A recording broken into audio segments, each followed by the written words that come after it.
First time in a long time, but back like I never left. Taking each day as it comes, you know me, I don't read ahead. Watch me burn down everything, BDE on the TV set. When I'm in control on the road, you could never really know what's up next.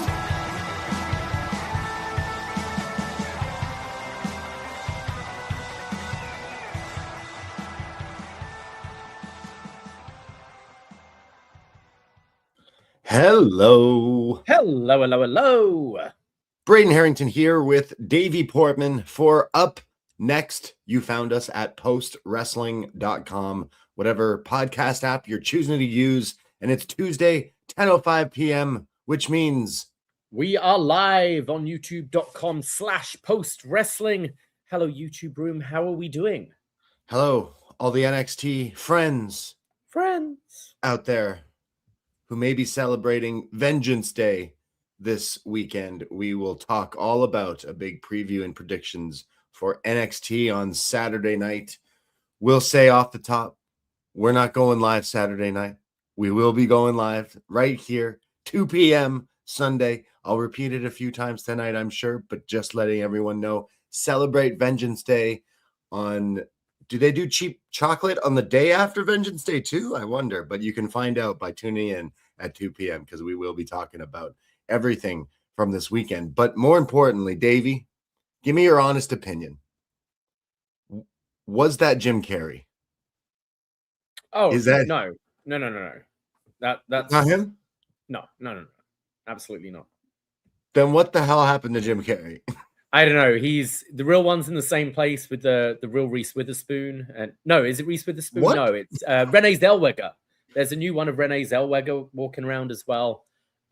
We've got all these clones McCartney and stuff. Yeah, exactly. That is the freakiest thing. And it's scaring me because I still don't know the answer. I think from stuff I've been reading, I think it's like stuff like medication and things like that. And obviously he's had the beard for quite a while, which now he's clean shaven and stuff. I remember when I had glandular fever, or as you call it over here, mono, my face went kind of puffy, but not to like, you wouldn't look at me and go like, oh, that you're swelling up. Like, if you know me, I look different. And someone said that I look like, when someone's reporting a crime and they go to the police and they have the artist's interpretation, like based on like the sketch. No, the sketch that is like, what did he look like? And they describe him as like something like this. So it looks kind of like the person, but not exactly like the person. That's how someone described me when I was sick. And I'd say that's kind of how you describe Jim Carrey right now. It's like he could be a good Jim Carrey lookalike, maybe, but doesn't look like Jim Carrey. It's very weird for those. I'm sure someone out there's like, what the fuck are you talking about? So like, this has been all over everywhere for the last few days. And there's absolutely nothing else going on in the world right now to be be about, really, is there? This is the hot button topic that we need to address. Jim Carrey, my Scarborough King. Okay, like we love Jim Carrey up north, and like I'm just worried. I'm just worried about him. Like, was that him? Are the eyes different colors? Like, was it someone else is claiming they were wearing a mask? Like, I don't know. Right. It's very bizarre, but I don't know. It's been bothering me. So no, they won't bother to release the Epstein files, but fuck, all these news outlets are like, yo, is that Jim? What's going on with Ace Ventura? Is he wearing a mask? Oh yeah. Interesting times. But anyways, how you doing? How's it going today? I'm all right. Yeah, I'm not bad. How are you? I'm good. We had a pretty busy weekend. We did Watching indeed. More wrestling with a bunch of people and more friends. We are your NXT friends, like I said, but every Tuesday we're here on Post Wrestling to talk about NXT. But we are also known as Poisonrana. So give us a search in your podcast app or YouTube and check out all the other stuff that we do, including we are going live this Sunday, but we usually go live on Sunday around 2 p.m. and talk about the world of wrestling. And this week we did a huge show talking about WWE Elimination Chamber, talking about the big chamber winners, talking about Danhausen and his teeth. and a whole lot more. Plus everything going on in the world of AEWs and everything in the world of wrestling. We recorded on Sunday, so you can check it out on our YouTube or in whatever podcast app. Search Poisonrana Pod. We talked a lot about our disdain for well, I know my disdain for masked men in wrestling, and technically we got one tonight. I won't maybe throw that one under the bus, but more masked men in WWE products because there's not enough. We talked all about that on Sunday because on that show we also talked about our big Elimination Chamber party from Saturday night. And if anyone didn't listen to our show and you were there, thanks for coming, because we had a great turnout yet again. We had so much fun playing the show, doing some games, some raffles, and some cool prizes, and it was a whole lot of fun. And check out our WrestleMania party, because officially announced, Davie, we're back in the saddle again. We're doing it bigger than we've ever done. Is that fair to say? I think so. This should be our biggest watch party ever. I think. Like, it's we've got extra space. There's even the option to expand the space if we need to. So, but yeah, super excited about this. April 18th and 19th at 5 p.m. at the National. We know WrestleMania's got an earlier start this year. We like to get you in with a lot of time before the event starts. So get in early. Obviously, the sound on, loads of TVs. We've got a giant screen you can watch it in. We'll have raffles, drink specials, prizes to be won, and just hang out with the rowdiest wrestling fans in the city. If you can't make it for both nights, you can buy tickets to individual nights. But if you can do both, we have a limited amount of combo tickets, which saves you, I think it saves you about $8. So it's definitely a good deal. If you want to do both nights of Mania, get the combo ticket, convince your friends to come, drag them along as well. It's going to be great. We're having a lot of fun. We're already having discussions of stuff we want to plan, prizes, etc. So yeah, get your tickets quickly.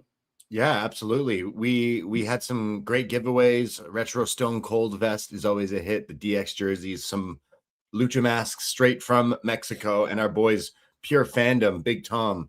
We're working on, hopefully some champions can be walking out of the National on April 18th and 19th. So more to come with our WrestleMania party. But if you are in the Toronto area, the GTA, come through. This is a hell of a party. We have done wrestling related events for the past few years in our city here in Toronto, and we have a lot of fun, and the community we have is pretty great. So come through.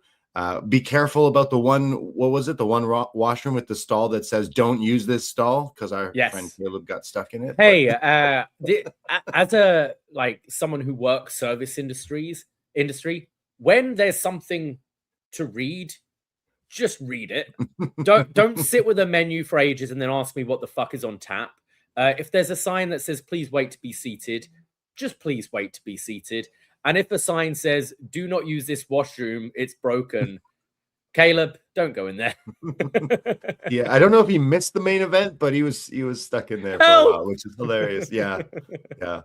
He was worried I was playing the voice note on Poisonrana, but no, I'll save one that day. for We'll save it for another time, I think. Yeah. But yeah, if you're in the Toronto area and you haven't come through, please.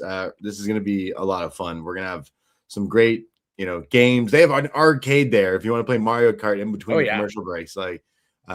There's so much to do. This venue is huge. We're getting so much compliments about this spot, and this bar is awesome. So shout out the National downtown Toronto in the Well. We will be there both nights of Mania. Whether I'm more excited about that than Mania season itself. It's the one thing that I can at least I can watch it with a bunch of people, because we had a lot of people there for Chamber, but I felt like the overall vibe at the end was it was fine. And I mean, maybe me and you were a little bit more critical on Sunday, but I didn't think anyone left being oh, that kind of sucked or anything. So I don't know. No, I think I think stuff like the Rumble, even a bad Rumble, is still quite enjoyable. And I think to an extent with the Chamber, not everyone is watching it necessarily as critically as us. But WrestleMania, it's always got the grandeur about it that I think people even Manias I haven't enjoyed, I've enjoyed. Does that make sense? Exactly. I can come out of a WrestleMania and be like, that was pretty bad. Like last year's WrestleMania. Like, what the hell was that main event? Did I hate my life whilst watching it? No, I still had fun. So I think that's a weird thing with wrestling, and especially when you get to being people like us who, you know, are critical and like think a little bit deeper. It doesn't necessarily mean we're having a bad time, I think. Yeah, like my first WrestleMania attending live. Now you've been to way more than I have, but mine going to WrestleMania 35. Now I watched Baron Corbin retire Kurt Angle. Yeah. It's not the greatest show, but it was still, you know, it's still WrestleMania. And you'll hear, I always say, if you've watched wrestling, if you're a big enough fan, and you know, maybe you live somewhere where it's not accessible, or maybe, hey, WWE comes to town, it's too expensive these days. But once you got to do it at least once, especially if you've watched a certain, you know, WWE or New Japan or whatever it is, or just going to an indie show, just seeing what it is in person, and it completely can, you know, yeah, even if it's a bad show, it's still a good show. You know, I think we're going up to 2-year anniversary of us going to our favorite worst show ever, the best worst show ever, that ECW thing. I think Crowbar's still making his entrance actually all those years ago, but like no matter what, it's still a good time.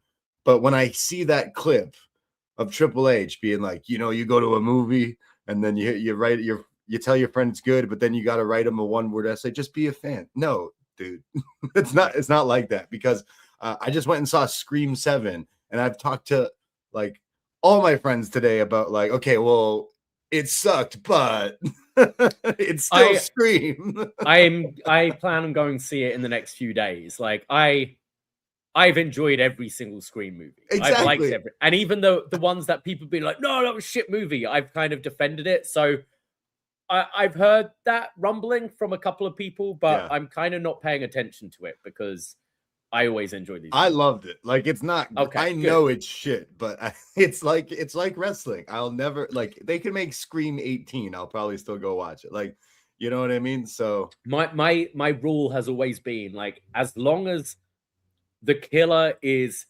like following some sort of, you know, movie inspired thing, sure, whether it, you know, we had the trilogy, then we had the reboot, which was number 4, then we had the requel, which was number 5.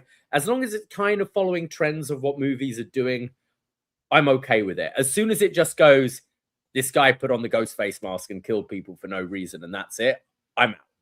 So, well, you're gonna love this one then. Excellent. Let's go.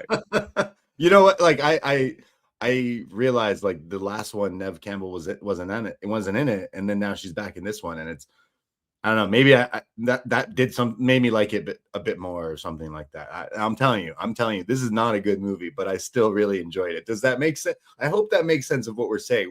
You hear us review NXT every week. You know, you can still like things while being very critical of it, and we sure will be on this show as always. But yeah. What about we did go our show on Sunday. We talked about Elimination Chamber, and you can go listen to that show. But we have Monday Night Raw that just happened last night. Now, did they maybe right some wrongs? Did they like maybe you know, throw some bones out, being like, hey, sorry, maybe we knew people didn't like that show yesterday? I personally thought it was a pretty enjoyable episode.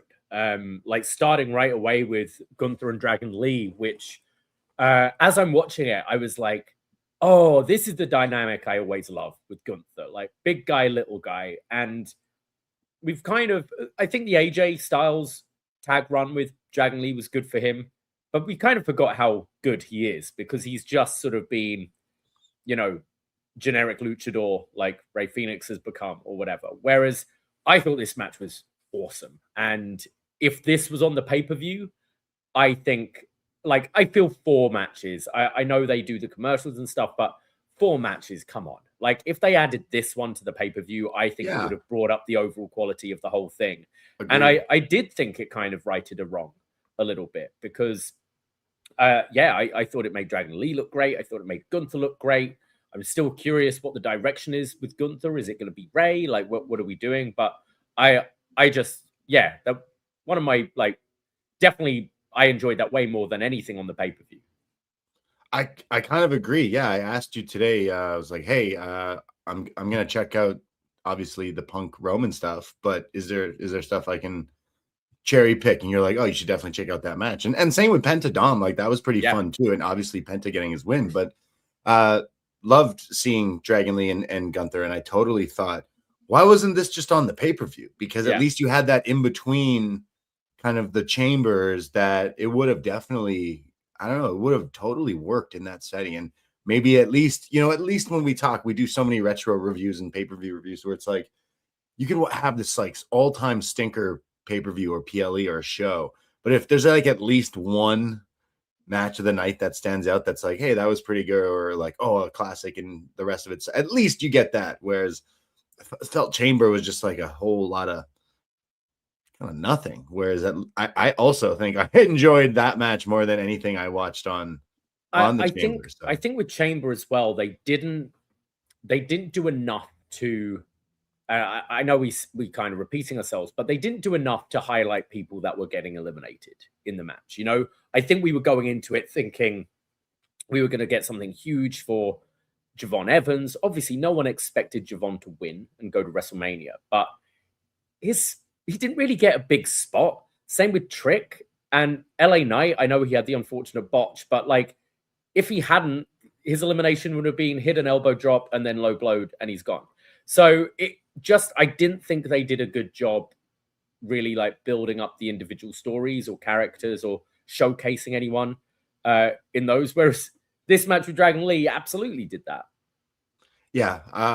I'm wondering where we are going with Gunther for WrestleMania. Like we have later like a tease with Oba and he's busy beating up people. So we got that Brock Lesnar open challenge. Like there's a few things I'm like, where I feel like Gunther with the year he had should still be like a bit of a more featured match. Now I know, okay, we still got 6 weeks or something like that, where you can easily create a feud, which we're going to see for many more matches and stuff. But still, I'm like, oh, okay. You'd figure like when he came out for his match, like on Raw, the commentator were almost like, oh, he was going to come out and talk or something before, but he didn't get a chance. So maybe there is something too. He'll eventually retire Brock Lesnar. Sure, that could easily happen, but that's SummerSlam. I think Gunther is Rey Mysterio. I think that's the match. I think that it continues easily along the thing with the legends. He's been feuding with Dragon Lee the last few weeks. I think it'd be a fun match, you know, those two. Like I do like the dynamic. You put on a stipulation, whether it's retirement or whatever, like you don't have to retire Rey. You can do something so he gets out of it. But I feel that's the match. I think there's, you know, a lot of mess with what's going on with the Vision because, you know, Brock did that open challenge last week, but that was right before Bronson Reed was injured. And I would think at that point, probably the penciled in match is Seth Rollins, Bronson Reed at Mania. But then Bronson Reed gets injured and you watch Raw this week and they've got Logan and Theory feuding with the Usos, who are the tag champs, and go, well, that makes more sense to go that direction. But then who does Seth Rollins have? And there was just a throwaway line from, I think it was Logan, who mentioned Brock Lesnar in his promo, which shows he's still tied with the Vision. And obviously Paul Heyman being taken out by Seth and Brock and Heyman's having that relationship. I could see that being the direction, them just thinking, these are two bigger stars. Yes, we've had the match before. We can kind of move the story into that direction. But then I think, unfortunately, if like it was Oba, who was originally going to be the open challenge, it leaves him with, there's always like these odds and ends, aren't there? And I think it's obviously injuries have messed up, but I'm leaning towards that maybe being the direction right now. And Oba is maybe, I don't see him in a Rusev match, but maybe you throw in one of these multi-person IC title matches or something like that, and he just dominates, and then they can give him like the Gunther run with the IC belt or something like that. I'm not sure. I definitely think they should pivot to go to Brock Seth, like with the Vision stuff. Like I definitely think you need to cut and move, and maybe they are pivoting. You mentioned like the tag team and stuff like that. Like I think I think Logan Paul is a big enough character at this point who doesn't necessarily need Paul Heyman and Austin Theory. And I feel like you could use him also in a bigger, like he's someone that people like to hate. So, and he's been pretty good at that in WWE in this role and wrestling and all that. He's there all the time. Like he seems in it right now. So I don't know.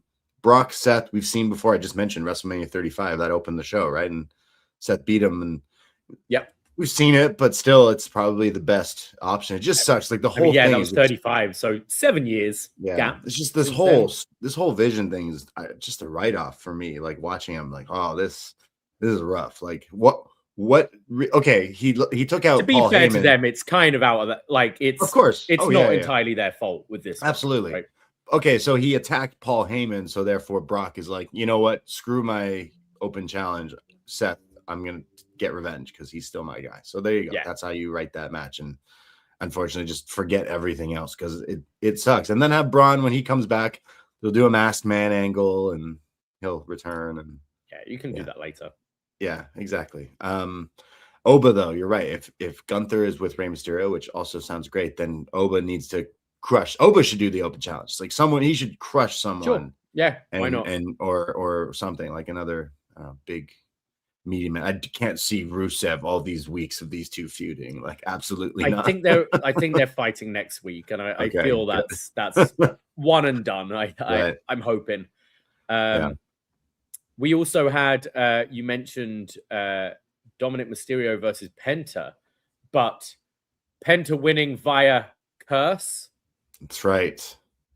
Well, first the Vision was cursed, and then now Dom is cursed because he lost the title. I'm so proud of Penta. I mean, he's a guy we followed for a long time, and seeing him get some WWE gold, the Intercontinental title, it's going to be a big deal for him. So super love it. The crowd are really into it as well. I mean, I don't think anyone dislikes Penta really. Like he's just the coolest fucking wrestler. I don't get like even WWE-ified Penta is pretty rad. Like they've monetized everything, of course, down to the walk and everything, but that's okay because he's Penta. He's great. So I actually love that. Was worried about that on that Mexican Destroyer though. Dom, he was a bit of a like almost didn't make it. That move is still dangerous as much as we see it all the time. It still takes a lot to take it. I'd almost like, I mean, there's likely going to be a ladder match at some point on this show. Multi-man, yeah. I feel maybe Penta being the IC champion, do like a lucha ladder match. You know, just throw in, like, I know he's different brand. Throw in Rey Mysterio, Rey Fenix. Throw in Dragon Lee. Could be quite fun. Imagine, but yeah, I did enjoy the thing with like Danhausen. As soon as he cursed Dom, I was like, oh, right, Dom's losing tonight. And using Danhausen like that, I don't mind. Maybe I feel like that's what I don't think he's gonna wrestle. At least that often. So special attraction wrestler Danhausen. So I was gonna say 1 year, if not this year. Okay, I'm talking crazy, but you said Rey Fenix should be in a ladder match. Now we're just assuming because of multiple years of the Intercontinental or US multi-man ladder match at WrestleMania. Just Penta versus Rey Fenix at a WrestleMania would be bonkers, right? Brother v brother, another WrestleMania brother versus brother match would absolutely kill. And we've seen them fight before, but I'm super happy about Penta winning that, and I hope he gets another big WrestleMania moment, whether it's a ladder match. We've seen him in ladder matches. He's absolutely nuts. So yeah, that was pretty cool. And then CM Punk taking a trick out of Christian's bag and telling Roman Reigns, hey, your dad's he's dead. And Roman is pissed. Oh man, so he's what so the fuck angry. Did you say? What did you say? This is pretty funny. I thought Punk was definitely getting under the skin. Again, kind of like a continuation of the last time we saw the face-to-face the promo battle that kind of started this whole thing off. So I liked both of their rebuttals to each other, kind of talking some shit. Roman getting some digs in, of course, calling him Phil repeatedly.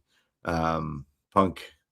Yeah, I thought this was good. Like, I kind of said these two aren't necessarily two of my favorites, but as soon as that last promo a few weeks back on Raw, you're like, all right, this is one of, if not the biggest match you could potentially do right now in WWE. So you got to do, if it's not Punk Cody or another Roman Cody, I guess, like it's this. So it makes sense. It feels like the hottest thing. Yeah, it's definitely the one hot, like this is the main event. Definitely not the night one main event. Definitely the night two main event.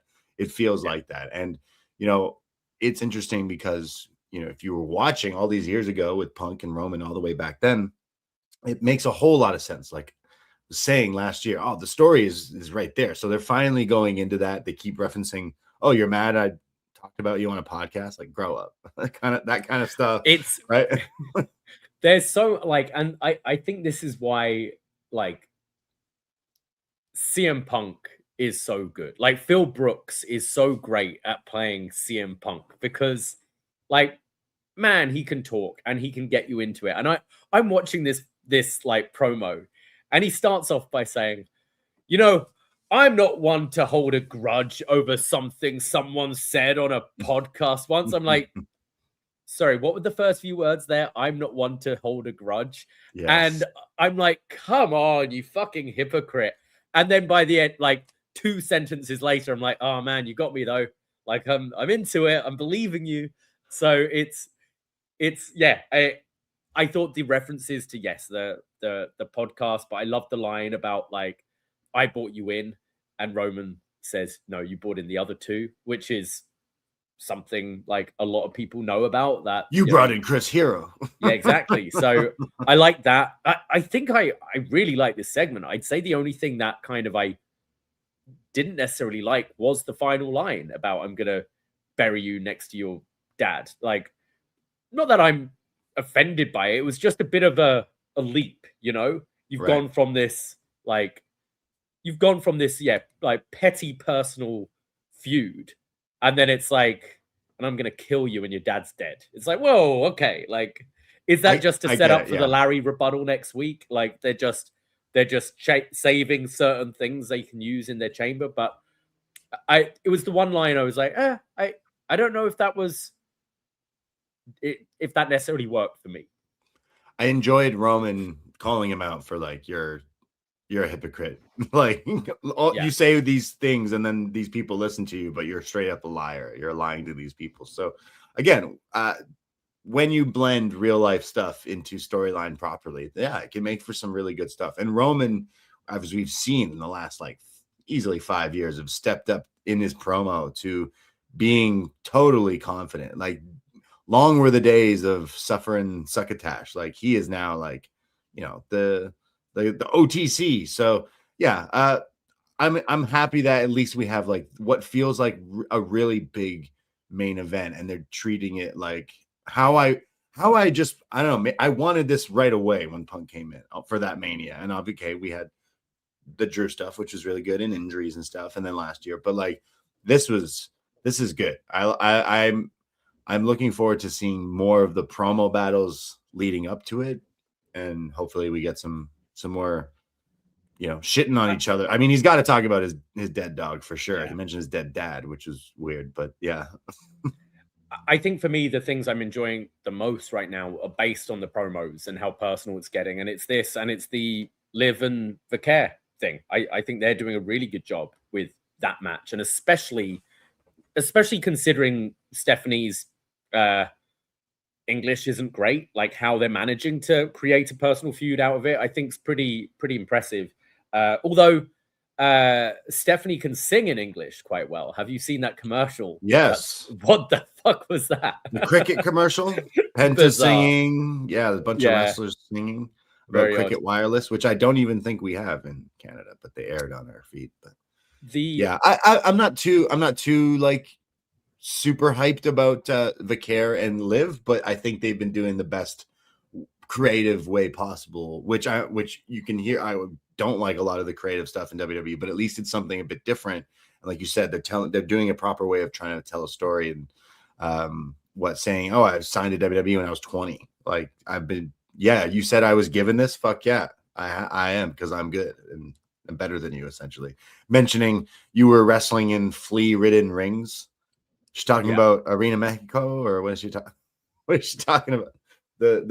Some terrible indie wrestling, I'm sure, but yeah, I felt like Monday Night Raw was better than Elimination Chamber. Between the Punk segment with Roman and the Dragon Lee match with Gunther, and then Pentadom, I would honestly say, like, if you heard me Sunday, I really did not like Chamber. I thought it was so meh. Whereas at least Raw, you have some great wrestling, and then you have some good direction for your biggest show. We need to start firing guns up. Like, I didn't feel Elimination Chamber necessarily put me in the mood for WrestleMania, whereas Monday did do that. So yeah. Did you talking about things getting personal, did you catch any of the Jade Cargill, Rhea Ripley, Piper Niven, Chelsea Green stuff? Not really. Yeah, what is this? Is this a Twitter trying to start Twitter beef with like using social media, or is she just actually annoying, or like, I don't know. Yeah, I don't really care, but it was I'm trying to think how this started. Someone put out a tweet about how Rhea has, been in a championship match of some sort 7 Manias in a row. Like, and Chelsea put out something about like, yeah, like it's great when, nice people are really talented and get rewarded for it, kind of championing Rhea. And then Jade came out with something about, favoritism and sucking up to get these moments or whatever. And then Piper Niven was going at her.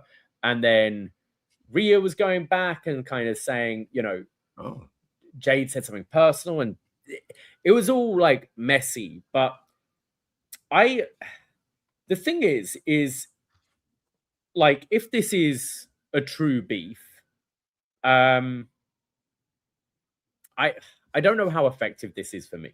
Because if it's, whenever I see people like going back and forth on Twitter, whether I agree with them or not, most of the time I'm just like, ugh. I feel a little, I'm like I'm watching the UK Office, a little awkward, a little cringe, like, it's just, do it privately. Why does this have to be so public? And I think it has the effect of, if you are a Jade fan, let's say, you go, oh, that was a bit of a dick thing to say. And you're thinking, is this the performer? And therefore you don't want to support the performer.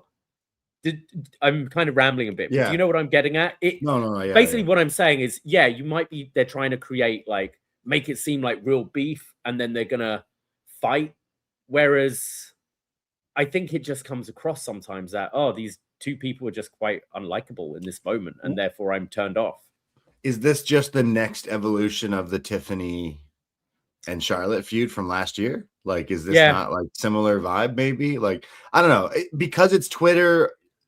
People do tweet often in character and stuff, and some people do kind of tweet as the character. Like Ricochet sometimes goes off on Twitter. Like, sometimes you wonder, is this part of it? Like, you should be using, things like social media or whatever to, I guess, engage, but it did come, like, if you're saying that Jade came across as, well, that just kind of makes you look like you suck, and not in like a effective heel work kind of way. So I get what you're saying.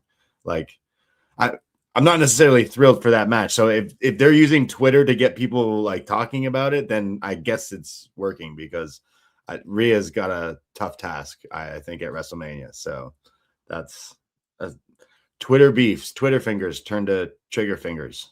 So we'll see what happens. Rhea's gonna get that title back. I mean, Rhea's the biggest WWE superstar, like, right now.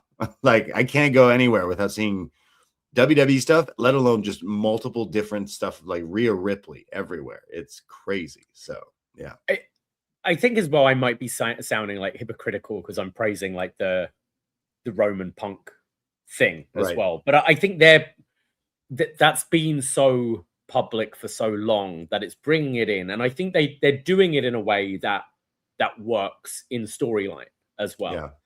But I think, like, okay, this was the thing that Piper Niven said, like, at the end of her thing was, no point to embarrass you on this app, give you enough ring time and you'll do it yourself. Which is a great line. That's awesome. But like, I think as soon as you start talking about, you're getting all these championship matches because sucking up the boss and favoritism, and yeah, well, you can't fucking wrestle. It's like, okay, well, what are we doing here? I don't know. We'll find out. We'll see. Rhea said a goodbye to her love on Raw. Rio, for now, no more. And she's making her way to SmackDown. So we'll see how they build this and whether it's how much is storyline, how much they go off it or not. Yeah, it's tough. I haven't liked Jade in WWE. I was like, okay, in AEW, she again looks like a superstar, but didn't necessarily know how to wrestle too well, and it came across that way on TV when she wrestled. And then she went to WWE, and I think I was like, okay, well, the Performance Center or whatever, maybe, well, she didn't really stay there too long, so she's kind of regressed, I would say, actually, in the actual in-ring stuff. So again, you look at her, it's like, yeah, superstar. She's huge, jacked, but like I can't name you one good match from her, or like I can't say a Twitter feud is going to get me excited. I just hope Rhea can get something good out of this, and I'd love to be proven wrong. I hope actually after it's like, oh man, that was great, because I mean they're both two, tall, muscular women. They're gonna hopefully beat the shit out of each other, or I'll be yet again be like, oh, it's just another Jade match. But still, we'll see. Like Sunday we were talking like, oh, could that be one of the main events of night one? Like, I don't think so. They're using Twitter to feud. People are roasting there on Twitter. Then no, absolutely not. I don't think so anymore. I changed my mind. That's hilarious from Viper there. Wow, great stuff. That's now we're gonna get her. She's injured. I forget. Now we're gonna get her like Piper is. She's she's injured. It right? Sounds like it's pretty bad. Yeah. Oh damn. Okay. Yeah. Well, she should come back and then Jade can squash her. But yeah. Anything else from before we talk about some? I think some that was other it stuff? from Raw. That interested me anyway. Yeah, like again, I didn't like Chamber, and I kind of felt like, oh man, WrestleMania season, come on, and having a solid main event with Punk and Roman, I'm like, at least we're gonna get some good storytelling, hopefully going forward, and some of the other matches we're kind of predicting that we get, so at least we can kind of save things. And then, I mean, we were dancing around it on our show on Sunday, like, oh, what are they doing with Randy Orton, Drew McIntyre, Cody Rhodes? It's like, wait. Maybe they're not doing anything with Drew McIntyre. Maybe the answer is right there. Yeah. The legacy. It's a new day. So yeah, we'll see. It's weird to go to that. Like they've done that match at Crown Jewel or whatever King of the Ring, I think. But obviously that was no build. It was the end of a tournament. And then I feel to do it just because Randy won this Chamber, they've got time. They've got time to tell the story. But I feel when we got to this match, it should be, Randy turning on Cody. And maybe we will be getting that down the line. But like if just to conveniently win the matches, like, oh, it's, hey, you won the Chamber and I won the title. I guess we're doing this. Like, I mean, you could instantly have Randy. Like, I don't see Cody turning heel before WrestleMania, right? Like, no. I think if anything, he could turn heel at WrestleMania. That's a potential. Like the crowd might, not fully be on his side against Randy. So, but this is something. I mean, how long has Randy been staring at that title when Cody was champion? Both reigns. Yeah. Randy, he would come back from injury and still being like, "Hey, I'm staring at your title." So, I don't know. I think that's like break glass of emergency. We don't know what to do. We did the Drew thing too many times. Cody, we want Randy. Fuck it. Like, I think people would be interested in it. Like, okay, will it be the best thing I've ever seen? Probably not, but I watched Legacy. I was watching those days. I have an old Legacy shirt somewhere. So still, it is a cool thing. Like, look where Cody is now all these years later. So, yeah. Yeah, I feel we're either getting the 4-way with Randy, Cody, Drew, and Jacob, or they are two different singles matches. Yeah. True. Yeah, it's like, I don't know. Would you want Randy and Cody? You could do the 4-way and then it spirals off into the singles feud because you got like Backlash and whatever. Yeah. But it just feels like WrestleMania. Maybe you would do that. But are we going to get Ted DiBiase Jr. references in their promos? No? Okay, maybe not. I doubt we'll even get a reference. No. Yeah, I don't think he'll he'll be brought up. I think he's in jail or something. I forget what he's in the news for, but not good. He's been in trouble. Yeah. Yeah. He's not so much the $1 million man. No. He tried to be via fraud, I think. Yeah, by stealing other people's millions of dollars or something, allegedly. I don't know. But yeah. So we usually go live Sundays, like you said, but we will be going instead this Sunday at 2 to talk about NXT. But we have tons of other shows that we've recorded in the last few weeks and that we are also recording this week because we have a Patreon of our own, patreon.com/PoisonRana, $5 to become a friend, a whole month's access to tons of a show called Was Next, where we go through old NXT. We do movie reviews. We do pay-per-view reviews. In fact, we do a show called Best Match Ever. And a few weeks ago, in honor of AJ Styles retiring, there I said it without a question mark, we decided to go back and look at the best of AJ Styles in TNA wrestling. 7 of the best AJ matches. They're all linked as well for you to watch with us. And then we rate, review them, and discuss some of the best AJ matches, moments, even his theme songs and stuff. But that was part 1. And we decided this week we'll be doing part 2, which is the best match ever, AJ Styles in New Japan Pro Wrestling. You know, he was only there for a little while, but damn, he left quite a mark with the whole Bullet Club, tons of matches against Okada, Tanahashi, Ibushi, and so much more. So again, Davey's created a thing on the Patreon with all the links to these matches, and we will be recording tomorrow. I haven't started yet, but I'm very excited to watch these matches back because they are, as they say, bangers, because they're awesome. Absolutely. Have you watched any yet so far? No, that's tomorrow morning. I'm going to be watching all of these. Really excited. We've got 6 matches on this list, I believe, between I think we've got Suzuki, Ibushi, Okada, Tanahashi, Naito, and Nakamura. Oh, of course. How could I forget that? And he's had multiple with lots of them. We've tried to go with what is regarded as the best version of each match. So yeah, super excited for this. If you are on the Patreon, I have linked all the matches for you to watch. I haven't checked what the commentary is, so if you want to find the right commentary for you, you can fucking do that yourselves. And if you have New Japan World, then exactly. I'm sure they'll have other things. But yeah, this was like a prime time of New Japan with AJ Styles. So good. So really excited to go back and rewatch these matches and talk about it. So we'll be doing that on our part 2. Eventually, we'll do a part 3 talking about AJ in WWE, but we'll get to that eventually. But we also just did an awesome review. We do a show called Up Yours where people pick movies and stuff. Recently did Kill Bill, Ready Player One, tons of stuff in our catalog. But Jake from the Windy City, who is also a huge member of the Post Wrestling Cafe, a big fan there. Shout out Jake.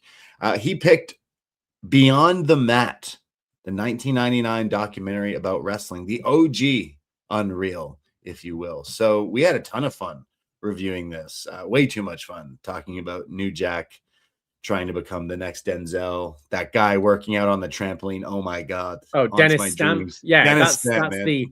I've seen that. Like, look, we had what the Von Erich film come out a couple of years ago. There's talks of Mick Foley having 2 projects made about him. I think a TV show and a movie or something. Like, well, there should be 3. Dude Love, Mankind, Cactus Jack. But really, a Dennis Stamp biopic is what the world really needs. You want to finally get that wrestling Oscar. Like, that is this man on his trampoline, just holding out hope Speedo. every year for 50 years that he'll be called to wrestle again. Like, this was the star of Beyond the Mat. Like, I've seen so many times Droz trying to puke in a bin, or Noelle Foley crying at her dad being beaten up by The Rock, and Paul Heyman. No. Dennis Stamp, star of this movie. I mean, must watch for wrestling fans, and I'm sure we're preaching to the choir here, but if off some weird reason you've never watched this movie, go watch it and then listen to our review, because we were hooting and hollering. We love making ourselves laugh sometimes, and discussing that man who we should do a best match ever, Dennis Stamp. Somehow. This guy waited 7 years on the phone by the phone, working out, kind of, for his next match. But hey, at least he got to ref Terry Funk versus Bret Hart. So, or did he? I don't know. I need to go back and fact check that, because it'd be really funny if he didn't. But our Beyond the Mat review was a great listen. So go check that out. That's on the Patreon. Tons of other stuff. Like you said, it's $5 a month to get all these podcasts. There's literally hundreds of different wrestling and movie reviews, everything for your taste. And we got a lot of great stuff coming up as well. Going towards WrestleMania season, we will be reviewing in full. We've never reviewed WrestleMania 17. So we decided it's time to bust out the big guns this WrestleMania season. So tons of podcasts.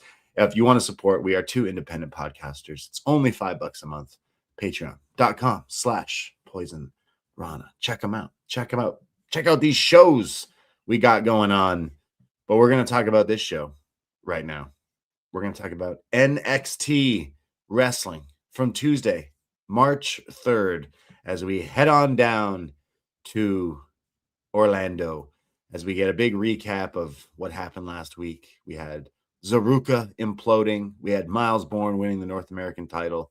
We had Vanity Project winning titles. Just chaos and title changes. But I don't know if it happened maybe possibly the Wednesday afternoon after recording last week, but we'll just jump in and say, stand and deliver. We got a date. We got a time. And it's not WrestleMania weekend. It's not before any show in Vegas. It's a completely different weekend. In St. Louis, right? St. Louis. Hey, maybe Randy will be on the show there as WWE champion. Oh, I guess that won't work out. But it's April 4th. So way before WrestleMania, about a month from now or so, we will have Stand and Deliver in Missouri. And it's another wrestling weekend, which every weekend is a fucking wrestling weekend, depending on how big of a wrestling fan you are.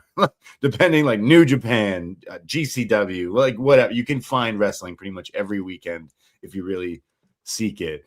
I think I'd much prefer this than trying to watch so much in one day that it just eventually makes you question why you're even watching this stuff in the first place. I mean, there's probably a lot of factors. I mean, we were talking about there not being that many stars right now.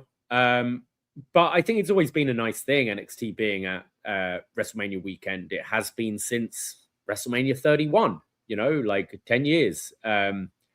But yeah, as soon as Mania went 2 nights and you had SmackDown move to Friday and you've got to fit in the Hall of Fame, and they're doing these early, doors at 9 a.m. or whatever for a breakfast NXT show, where I'm sure they're not particularly enjoying this as well. Their call time is crazy. Wasn't it like 4 a.m. or something? Yeah. We heard 2 a.m.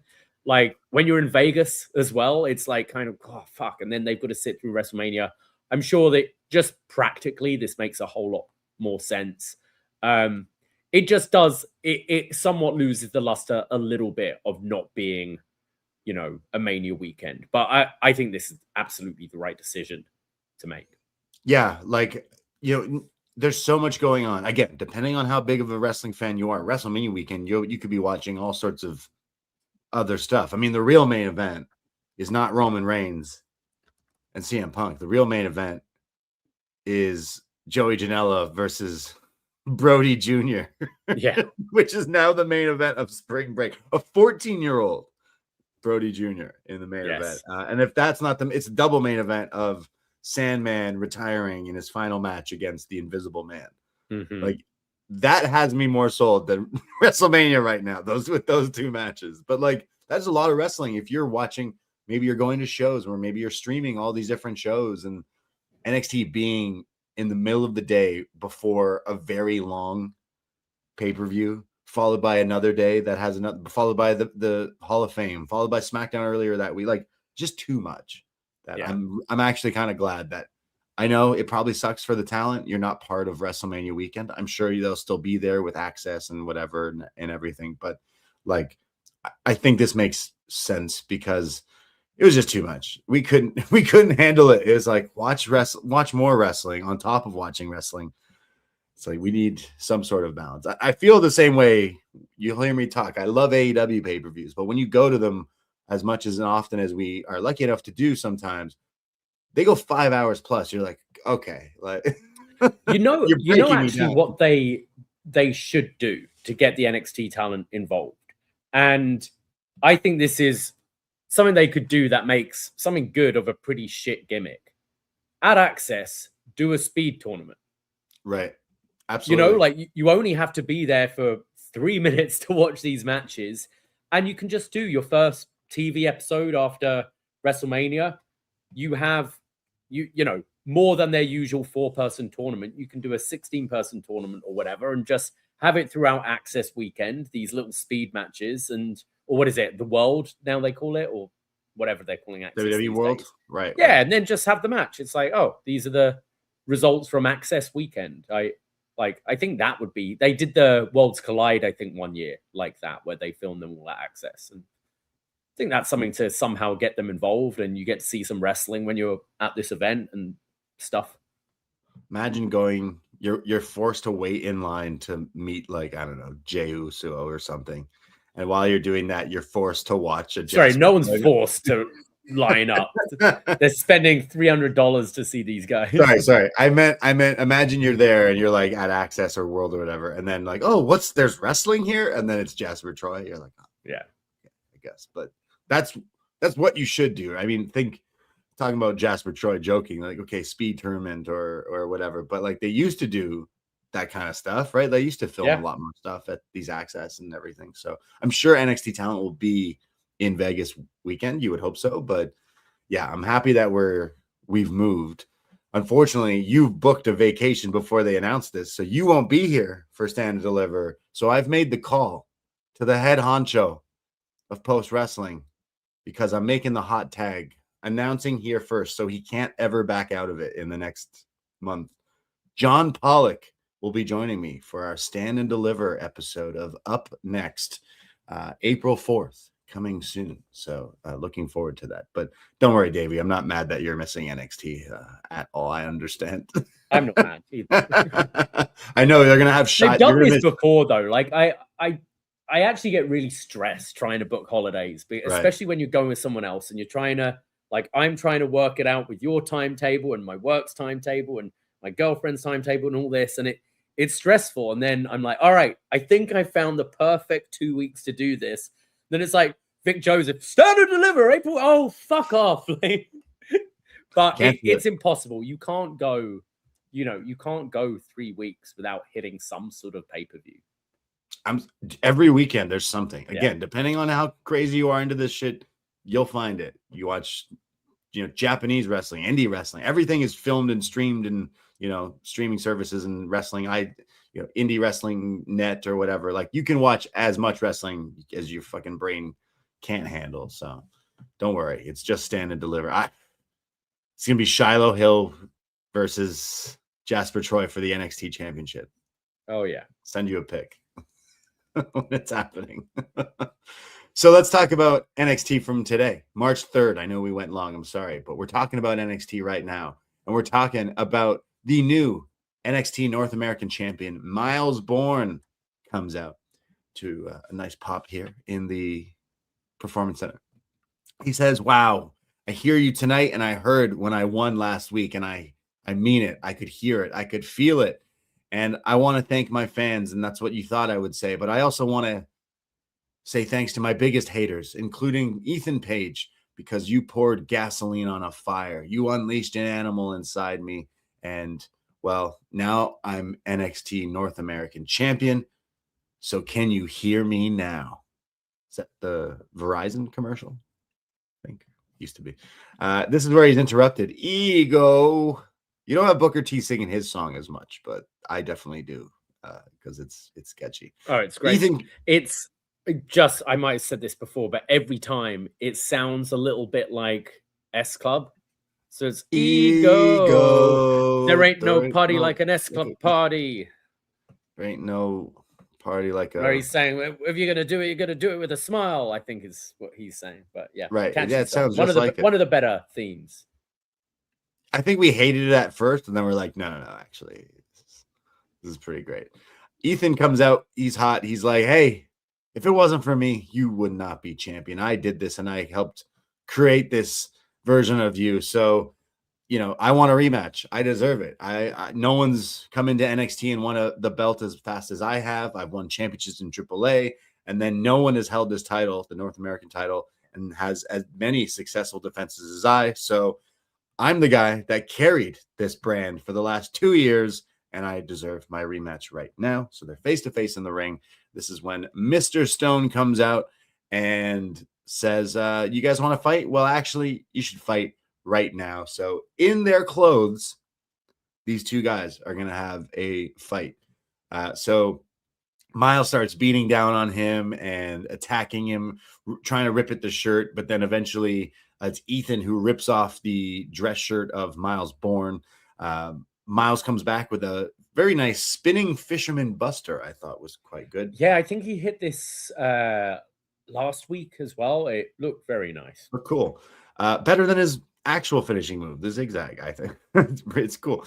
Eventually, Ethan comes back with a power slam and then the confidence breaker. And we had Myles. So Myles' shirt is ripped off, but Ethan's wearing like a black shirt with like red trim. And Myles tries to do what Ethan did to his shirt, but it's not ripping like Myles' shirt ripped. So Booker T on commentary is like, nah, you can't rip that. Nah, that's Versace. That's Versace, son. That's not what you were wearing. That's what that Ethan Page is wearing, what a true champion wears, which that shirt never ripped this entire Ethan his pants shredded into a million pieces. I mean, only in the world of wrestling, as a fan of wrestling, can I watch where a TV show where a man gets his pants ripped off and I'm like, whoa, he's in his underwear. Yo, put some pants on. When realistically, his underwear is shorter than the tights he usually wrestles in. But it's wrestling logic. So. But that happens, like you'll get changed, like you're getting changed in front of people, and you're not whipping your boxers off, but you go and be a bit private, and you'll do it like in the evening on holiday, and then during the day just walk out in your Speedos, go to the pool, like nothing. It's weird. Yeah. It's just a thing. I don't know what it is, but it's funny. So his pants are ripped and he's like, fuck these pants. So he throws them off. These two are still going at it though. Eventually, there's he grabs his belt buckle, and when the ref doesn't look, he nails him with the belt buckle to the face, but Myles kicks out of it. Eventually, then Myles pulls what I think is Ethan's shoe. I'm not sure, but pulls out something out of his pocket. It's a shoe. And he nails him in the head. The ref doesn't see it. And he hits the zigzag, the Borne again. And Booker T says, I don't believe this, as Myles Borne retains the North American title via shoe. So, yes. Yeah. Normally, I don't like people wrestling in their like regular clothes. But I thought this was actually quite fun here. Mm-hmm. I think it kind of made sense because Ethan Page is desperate to get this title shot back, and he's being given one right away. So why wouldn't he take the opportunity? And Myles Borne is riding high, and he's got all the confidence in the world and wants to be a fighting champion and hates this guy. So he's like, yeah, let's do it. And then I think we're going to see, a bit of a character shift from Ethan Page coming out of this, because he was completely embarrassed. His trousers ripped. He's in his boxers as being pinned and stuff. So I feel I don't know if he's going to move up anytime soon, but normally when this happens to Ethan Page, he comes back a little bit more violent. So I wonder where we're going with him. But I thought this was a pretty fun way to start the show. Like, I agree. Like, normally, like, why would we do this? But it definitely was something different, like, that catches you off guard, that adds an instant, like, oh, shit, we're doing this right now. We're fighting. And they put on a decent little match here with some good back and forth. So, I would do Ethan Page Raw after Mania, comes out, interrupts CM Punk or something. Like, I don't know. He's got to be on the main roster at this point. He said in his promo, I've carried this show for 2 years. I agree. Like, he is definitely, like, put him on the main roster and then book a pay-per-view WWE breakdown at the Cops Coliseum. Bring it back. He will be like God in Hamilton. So I can't. I don't know where we're going with him here. You said like the last time this happened to him, he came back and like attacked Javon, like was so violent to everyone, injuring people kayfabe wise. So maybe he does that to Myles to get this title back. But the Vanity, you could have Ricky, Vanity Project, and him all champions, because right now he's kind of one of the odd ones out, but we shall see. But I like this. And same with Myles, like the character change. Okay, he's cheating to win, but he's playing smart against the guy who screwed him before. So it's finally clicking with him. Like he needed this as well, I think, as much as it sucks to see Ethan not the champion anymore. Yeah, his reactions seem louder the last couple of weeks. Something's clicked, and I think it's I think it's worked, this thing for Myles Borne. We'll see how he can ride it moving forwards, because he has been at this level before and then kind of dropped down a bit, but he seems relatively hot right now. We see Zaria shows up as Sarah's trying to get an interview after attacking her friend last week, but she's like, no questions, and walks off here. This is when the camera pans to Dark State in the back of the parking lot, and everyone's yelling, everyone's screaming. It's on site. It's on site. Head on a swivel. Do they just play the same thing every week for the last 3 months? I don't know. Am I crazy? How many times do we see this shit from Dark State? I am completely over this, bruh. Like, what? Every week they're like yelling and screaming and this and that, and it's on site, and ain't nobody safe. Shut up. Do something else, please. Cannot stand this. This is when they go inside, and Tony D shows up in a nice yellow car, goes in his trunk and pulls out a crowbar and walks in. So Tony D is here, and he's going to do some damage with the old school crowbar. But yeah, classic NXT in the parking lot, just nonsense happening at the top of the show. But it'll lead somewhere at least. So yes. We'll see. We go to the Glamour. Blake Monroe comes out. She's going to cut a promo. I'm pretty sure I have, but have I mentioned how the beginning of her theme reminds me of Mario 64? It sounds like the first like the stars music. Yeah. Yeah. And then, or maybe when you're flying in Mario 64. And then it completely goes into what her theme, but it just reminds me of it every time. So Blake Monroe has a microphone. She starts talking bad about Jada Parker. She mentions, I've realized something, that Jada needs Blake. And Jada, she confirms my value, because all you people, you're obsessed with me. And everyone knows the people love me more than they love Jada. So I'm going to share my spotlight with her at Vengeance Day. And then I'm going to go right through her to Stand and Deliver. And she kind of mentions that she wants to go for gold at Stand and Deliver when she's interrupted by her opponent Saturday. Jada Parker comes out. She says, glamour only exists because insecurity exists. And I'm going to give you the ass whooping you deserve, because I don't need you. You need me. And I think this is where Blake tries to go, no, you need. And she says, shut your soft ass mouth up. That's what you are. Soft. Not soft like we've heard in NXT before, but soft. She says, everyone can tell you're scared, mama. So now she's not only stealing stuff from Enzo, but Lola here. Mama. She says, you're not who you think you are. And she's now, okay, I'll finish this and then I'll ask you, do you think she's referencing what kind of, I think 100%. Okay. Yeah. You did one great thing and you haven't done anything since, and you're soft, and I'm going to whoop your ass. So Blake slaps her, and it's this big whole pull apart.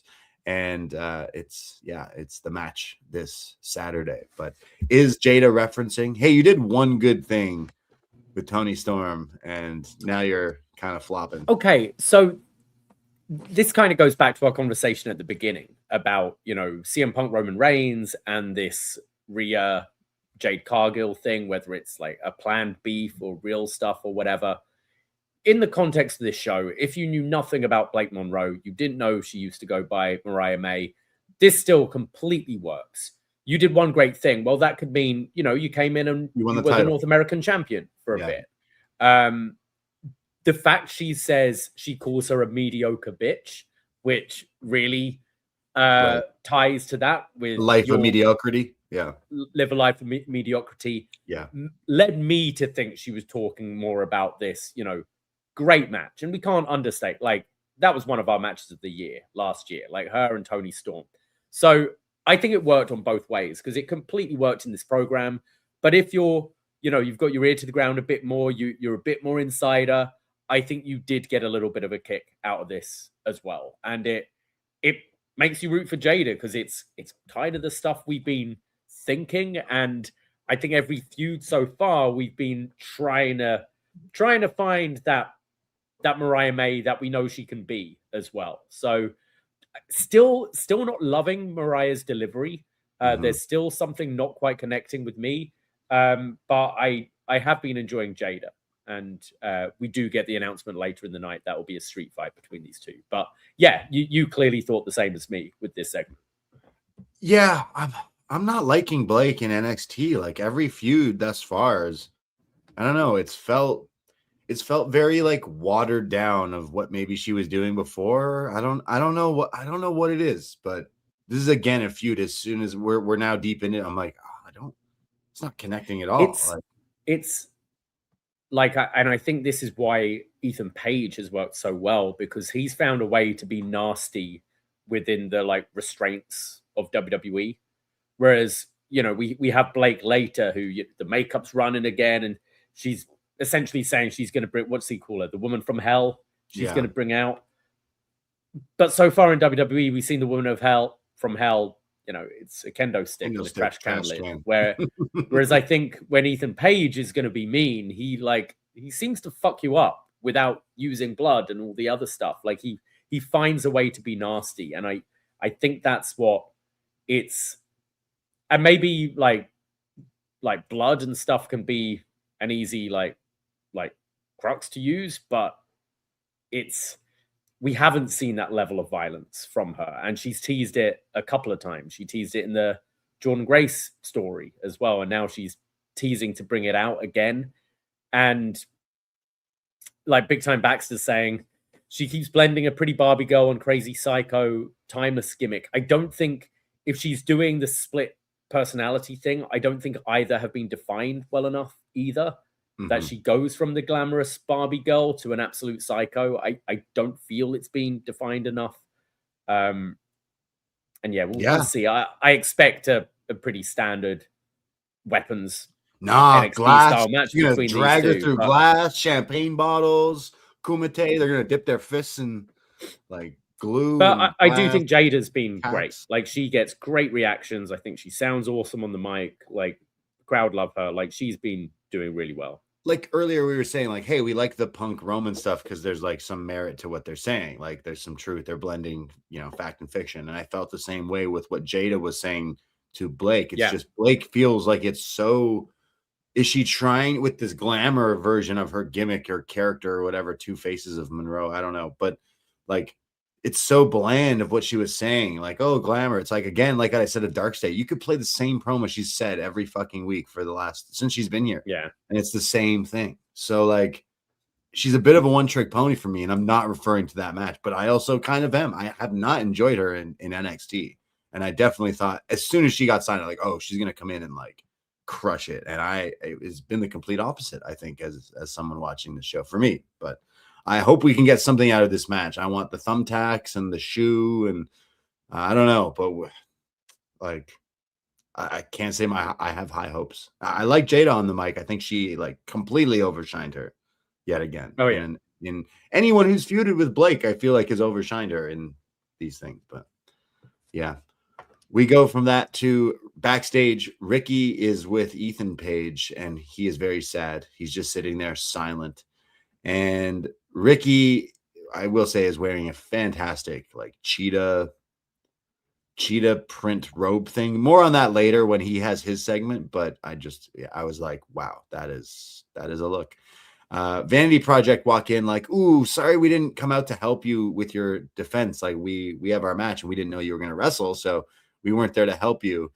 And he doesn't say anything. He's sad. So he goes, maybe not now, guys. He needs some space. But Ethan, you know what it's like to be champion. You can do anything and we'll do anything. And he goes, I got to get ready too for my Ricky. Was it the Absolute Experience that we're going to get later? So he says, I need to go drink my lemon tea, but hang in there, buddy. And it just shows Ethan Page. Like it was the same face he gave before he went crazy and started injuring people the first time. So I could imagine he's going to attack Myles next week or something.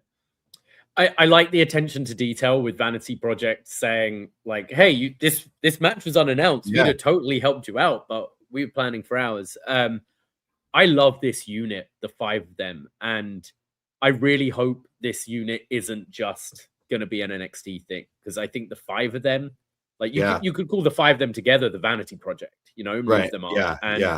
I think it really works. And having the sort of the Ethan and Ricky who just feel like they were these guys 10, 15 years ago, it just works so well. And I think they're all very naturally funny and charismatic. So I'd love to see this act, the whole 5 of them on the main roster one day.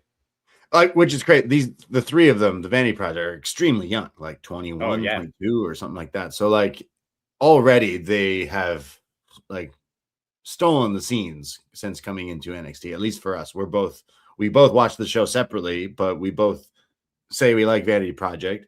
I've talked to some friends who watch NXT that they're not necessarily on the same page as me and you, but I'm like, what else is there on this show? They are literally some of the best stuff. And you're telling me these are kids, 22. Like they're going to do awesome stuff, hopefully, going forward. But I like this group as well. And I would definitely keep them together. Like 5 is a big group but we have stables in wrestling now. So fuck it. Judgment Day of like so many people in. Yeah. So we go from that to we see Ren and Kendall backstage getting ready because Ren has a speed tournament match a little bit later. We come back from break, though. Before that, we have Eli Knight with Elio LaFleur and Sean Legacy. Elio is the new speed champion, and Eli is kind of talking about like, oh, I messed up there. I almost won the belt, but you got it from me. And Legacy is like, man, you guys really put on a good match. And then you can hear it. The chains, as the ghost of Old Man Marley shows up. Jasper Troy's with his giant chains and says he wants his speed title back. And as he's kind of talking shit to these guys, Josh Briggs, remember him? He shows up with his chain. The locker room with his chain, of course, in his vest, I'm sure. He's like, oh, you couldn't even take care of these guys. Like everyone knows that, like, you're no matter what, you're not the best big man in NXT. And then Jasper Troy doing his best memorization of lines, I'm sure, says the most generic shit and then says triple threat match next week. Legacy, Eli Knight, and Jasper Troy. So we're getting that. I wonder if there's a 7-minute time limit on it. But. Yeah, I mean, I was going to say it was easily Jasper Troy's best match. So I think Jasper Troy is working smart here. I think he came in and went, you know what? I had a good match last week. You 2 smaller guys, do you want to flip around me again next week and like get my cage match racing up a little bit, maybe? Hey, if it works, do it. Keep booking him with people who actually wrestle. But this guy is not good. I'm sorry. Like, no. We've not seen him do anything in the ring. Okay, maybe that match last week was good, but it's because of the other 2 people in the match. What was the purpose of Briggs here? Yeah, well, we got to go to that because he didn't get a match coming out of this, or is he starting a feud with Troy? Like he was saying about being. Okay, remember when was the last time we went to WrestleMania weekend and you dragged somehow I got the corpse of myself out and made it to that noon NXT show, and it had the triple threat of the Haas fight, right? Yeah. What was it? Briggs, Dijak, and Oba. So you could do Keanu, Jasper Troy, and Briggs at Stand and Deliver, but the state of NXT, really. And the state of Briggs, unfortunately, and I like Briggs, but he's been such an afterthought and been just. I was shocked to see him here. Yeah, so, it's he came in to try and set up a match, and instead we got to match Jasper Troy with Sean Legacy and Eli Knight. Yeah. Well, we'll see. I'm just like, hey, is that something? Because later, because I think I think he mentions Keanu here as reference, like again, big man in NXT, and then you're seeing Josh say that. That's what makes me think we'll get some sort of like. I'm not thinking like a Haas belt or a cup or like a speed tournament. No, just a match. Yeah. Yeah. We go to the speed tournament, but the women's speed title tournament. This is 2 wrestlers in not the semifinals. This is the first match in this tournament. This little thing. They do a lot of these things lately, so it's hard to tell me what. It's the semis of the tournament. Yeah. So the winner faces Fallon. winner of this faces Thea, Faces the who other. won the semi last week, Gotcha, and the winner of gotcha. the tournament Right. faces the Oh, speed of course. championship. Yeah, that's how tournaments were. I forgot. Sorry. But Ren Sinclair taking on Nikita Lyons. In the first minute of this match, Ren and Nikita exchange roll-up attempts. They keep trying to pin each other for a whole minute here. We finally get Nikita, who maybe she watched Myles hit that fisherman thing. She hits a fisherman suplex here for a 2 count. Ren finally fires back and blocks one of Nikita's strikes, the kick, and then starts lighting her up with forearms and chops as well. We have 1 minute left where there's a big kick from Nikita, and somehow Ren makes it to like under the rope and then kicks out. And then eventually Nikita goes for like some sort of move, and it's countered where Ren hits a very nasty looking belly to back suplex. Like Ren was going strong style here because she then turns this suplex, dumping Nikita into the cattle mutilation. Now, I think it was last week or recently we were joking. How can you, she likes to use Ren in a lot of puns like Ren's Day. How could you use Ren in the move? But Vic has called it the wrench, the final wrench, or the final wrench. Final wrench. So there you go. And she was like, wrenching on it as well, not just applying it, but kept wrenching the arms back. Nikita taps out. Yeah. So with 4 seconds left, Nikita taps out. Ren wins it. And Ren's going on into the speed tournament. But Nikita, we haven't seen so much of. I know she's kind of returned. She's doing Evolve stuff. She kind of looks the same as we've seen her before, like in ring wise. I can't necessarily say a 3-minute match was a whole lot to showcase, but hard to judge on this length. Yeah. I thought she looked better here. I'm not a big Nikita Lyons fan, but I thought her stuff looked better here. She didn't look as lost as she sometimes looks in these matches, and I thought she looked a little smoother.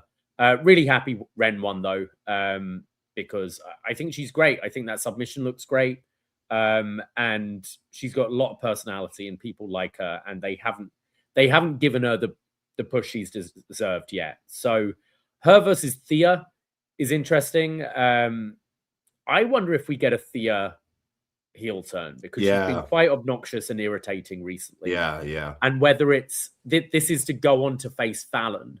So I think Ren should win, because I think we should eventually get back to Jacy and Kendall again. So I'd like to see Ren win this tournament, but I think it could lead to a character shift from Thea as well.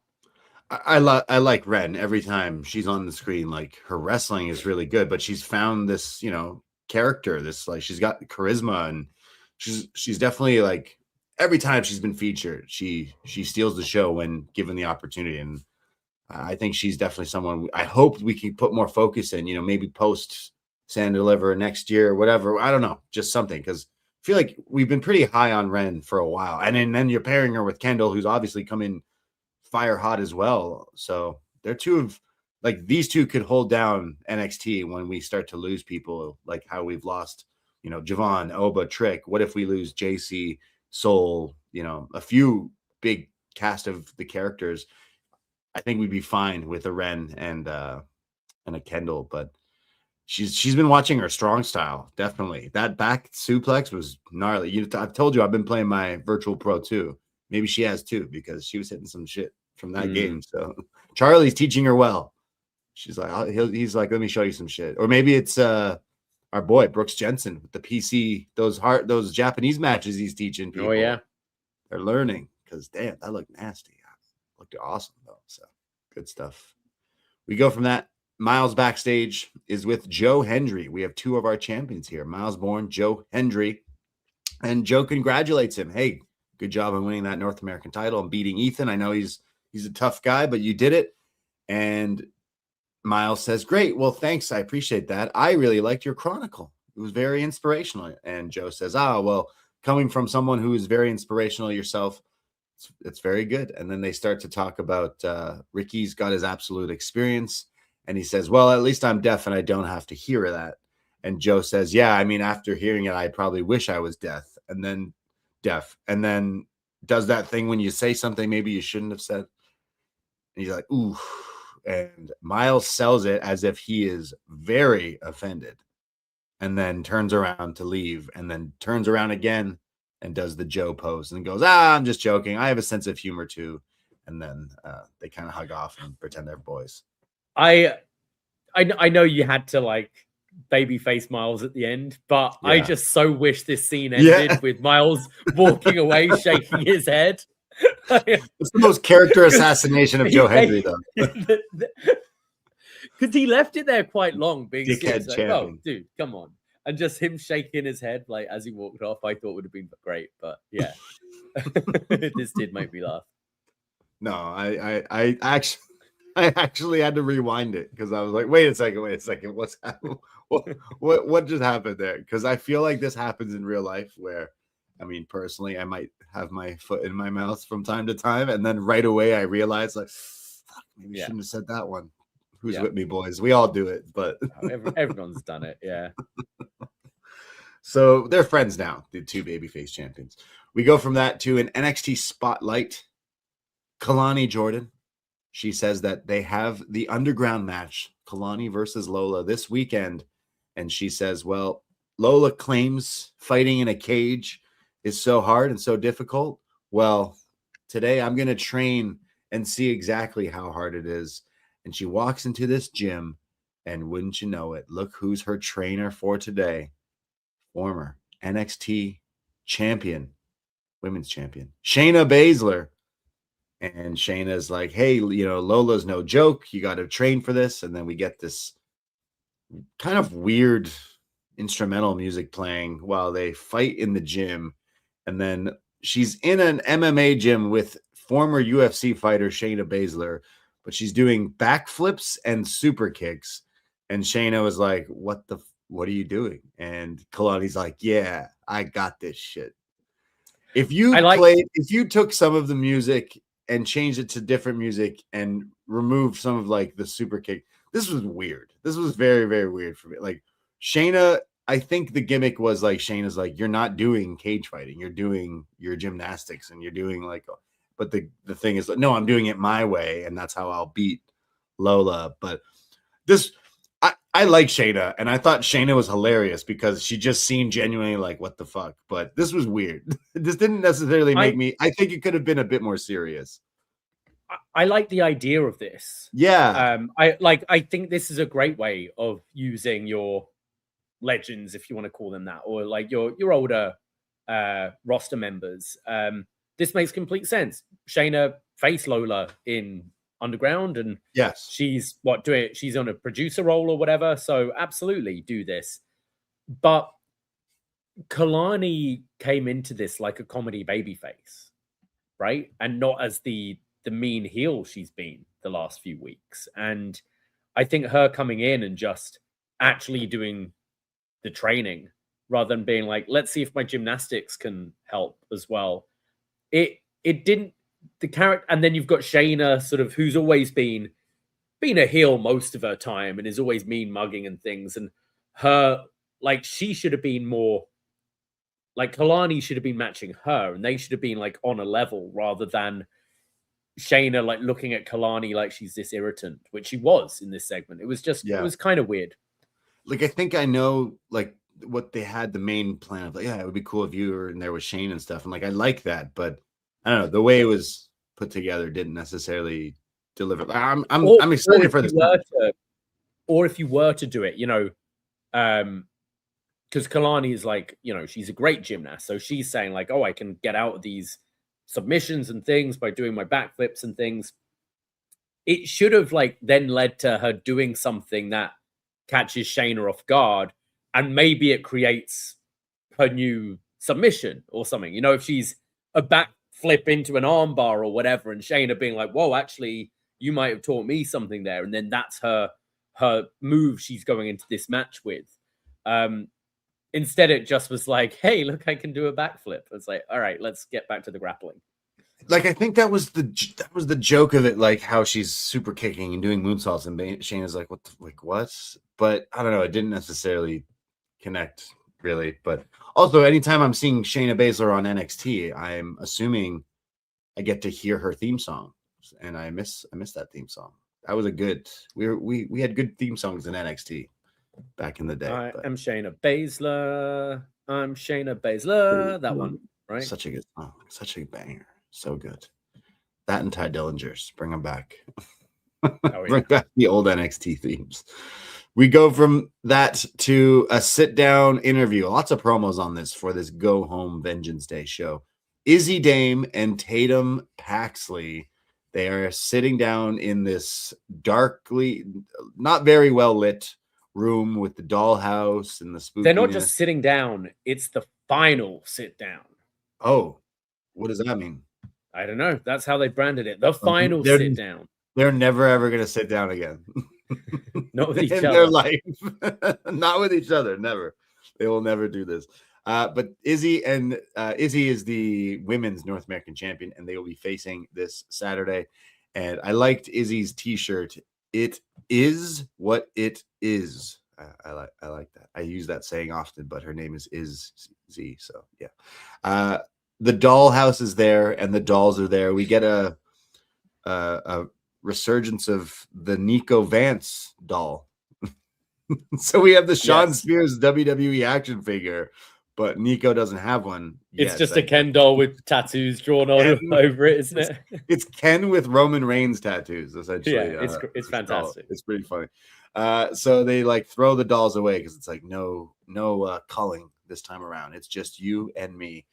And Tatum says like, hey, like I've beaten you before and I'm going to do it again, but this time I'm going to take that title.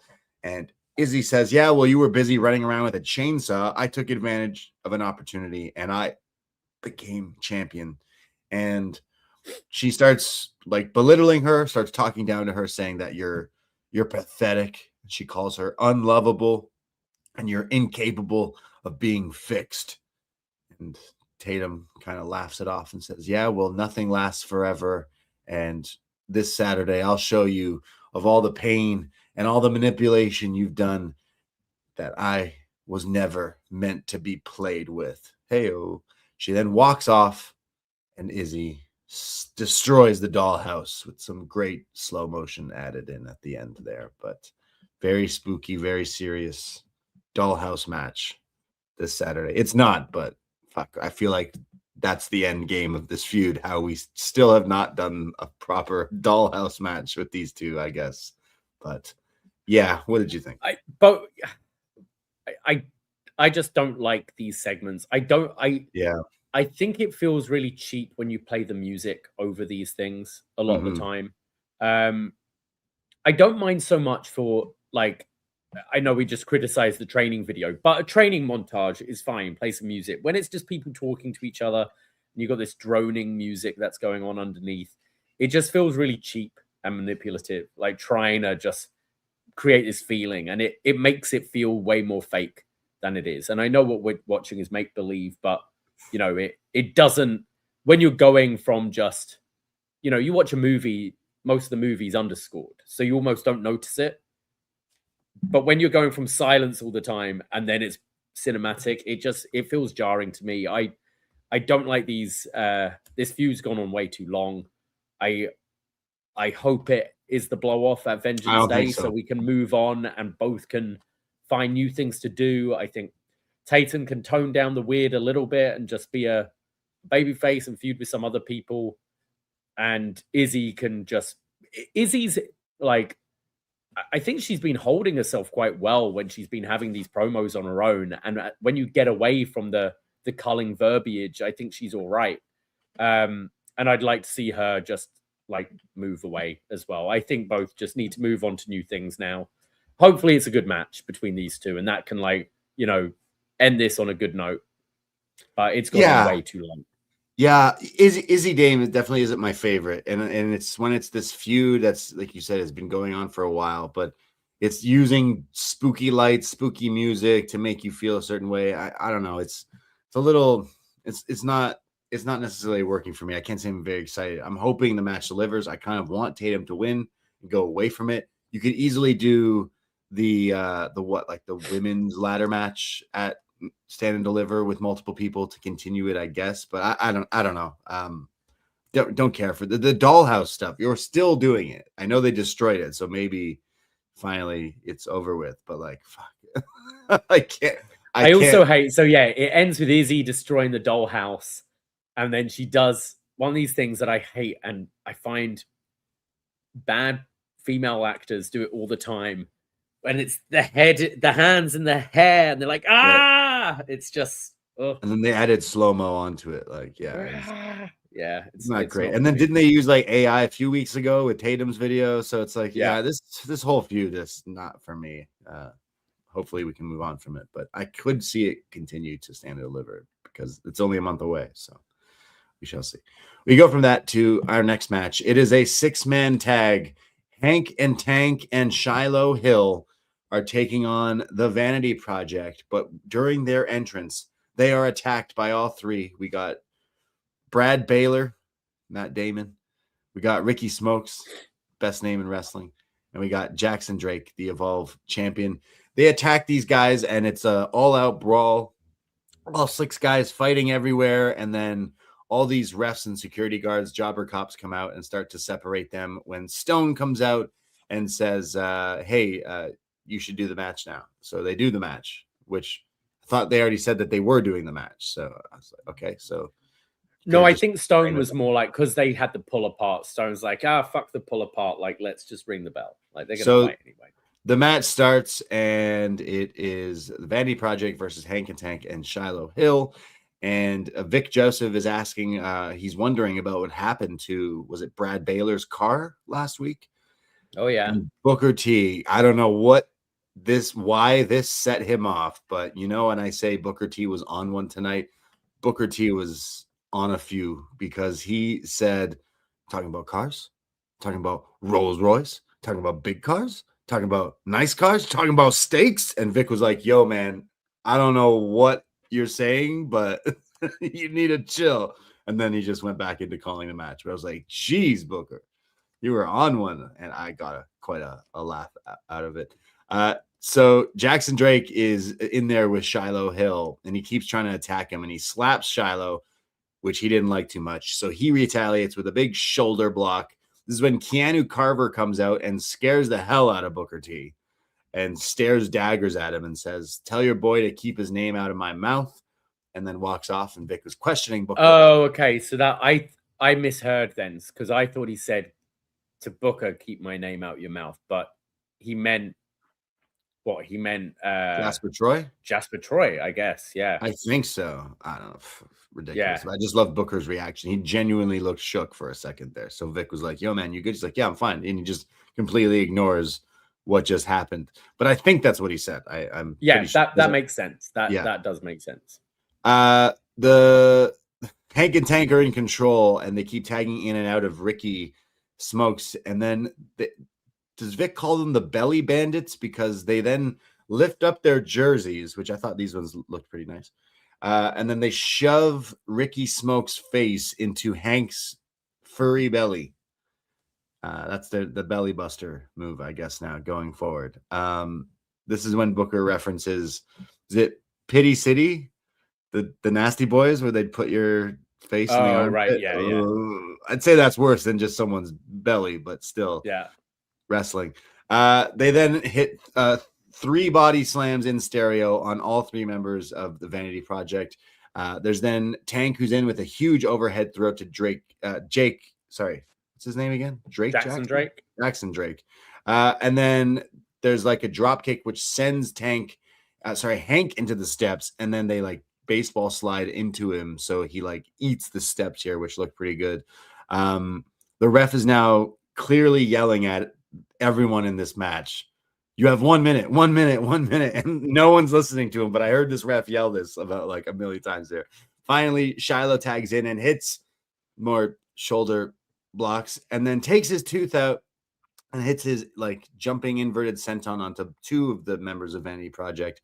But then Jackson Drake comes back in and hits, I don't know what this was, a satellite burning hammer into like a psycho driver. I don't know what it was, but awesome stuff from Jackson Drake, but it's broken up before he can capitalize.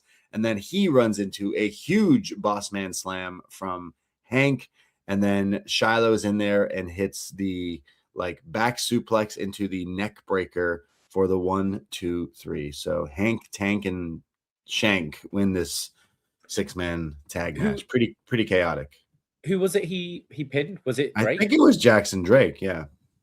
Right. The Evolved title coming soon to Shiloh Hill, maybe.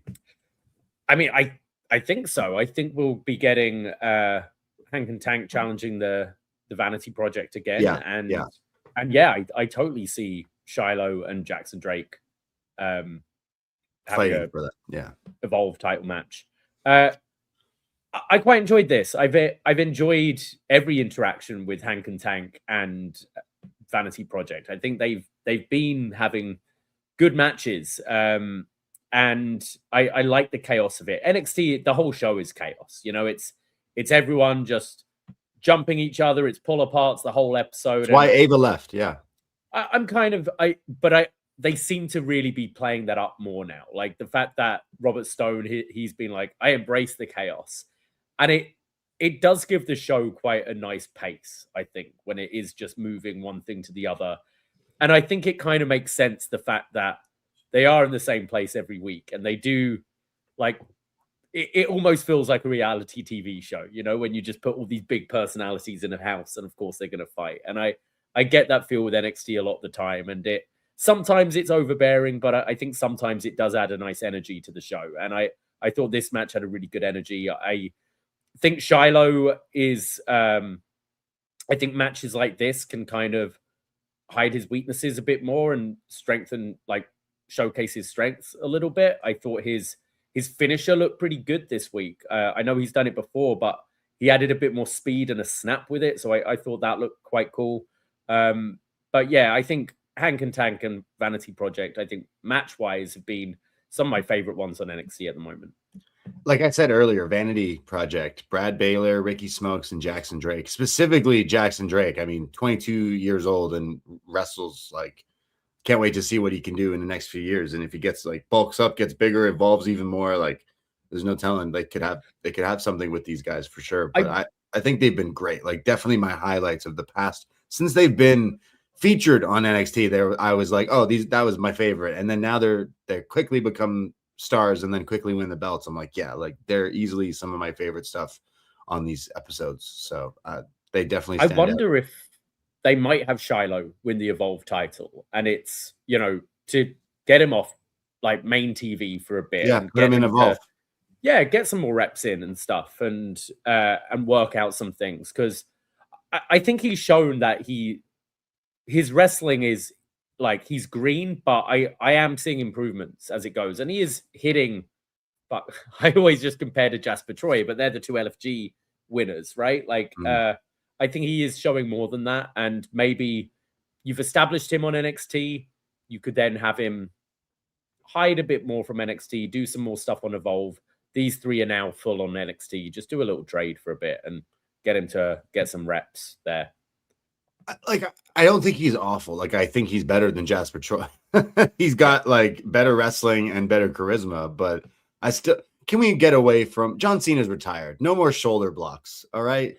I don't care if you played football. I really don't care if you played football and you're now in a wrestling ring. I definitely don't give a fuck. And I definitely think shoulder blocks are one of the worst wrestling moves played out. If you're not Road Warriors, you shouldn't do the shoulder blocks, because, like, he did them. That's pretty much all he did in this match. That senton and then that back suplex thing, and that was it. I was like, fuck, man.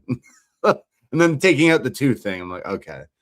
Right. Like, I'm not necessarily a big fan, but I can at least see, hey, there's potential, rather than a Jasper Troy who every week I'm like, why is he someone you decide to put on television? So I can't knock Shiloh Hill. Man, I hope he's not a listener of this. Like, I feel like Brett with Goldberg. We'll talk about a segment, like, not anything to do with him, but it's like, well, at least he ain't fucking Jasper Troy. He stinks. I'm sorry. Yeah, he kind of does. We've had many through the years of NXT. I think I hated Ridge when they kept trying to make him a thing. Enter any of the past years, they were trying to make people a thing. And, like, sometimes they just don't back the right horse and move. That's fine. Just move on. And I don't know. I like these young dudes, these Vanity Projects who come in and have actual wrestling, like, good content. And then when they're in, you know, promos or backstage segments, they have character already and they're funny. So, like, they're already light years ahead of some of these like NIL or whatever. But yeah, we'll see. But Jackson Jake, that burning hammer thing was pretty cool. We cut from these three winners, Hank, Tank, and Shiloh. It cuts and we hear Blake Monroe's voice again, and it cuts to the commentary desk, and she's on top of it with her bum right in Vic Joseph's face, who's trying his hardest to just look anywhere else but right in front of him. She's now in all black, assuming she's the woman from hell, I guess. Yes, smeared makeup. She says, "You did it, Jada. This is what you've wanted. Well, it all ends at Vengeance Day in a street fight." And that's when Jada Parker comes out. It's yet again another pull apart. And this match is a street fight on Saturday between these two. But will it be the woman from hell instead of Blake Monroe on Saturday? We shall see. We shall see. Riveting. Yeah, we kind of covered that earlier. Our thoughts on that match.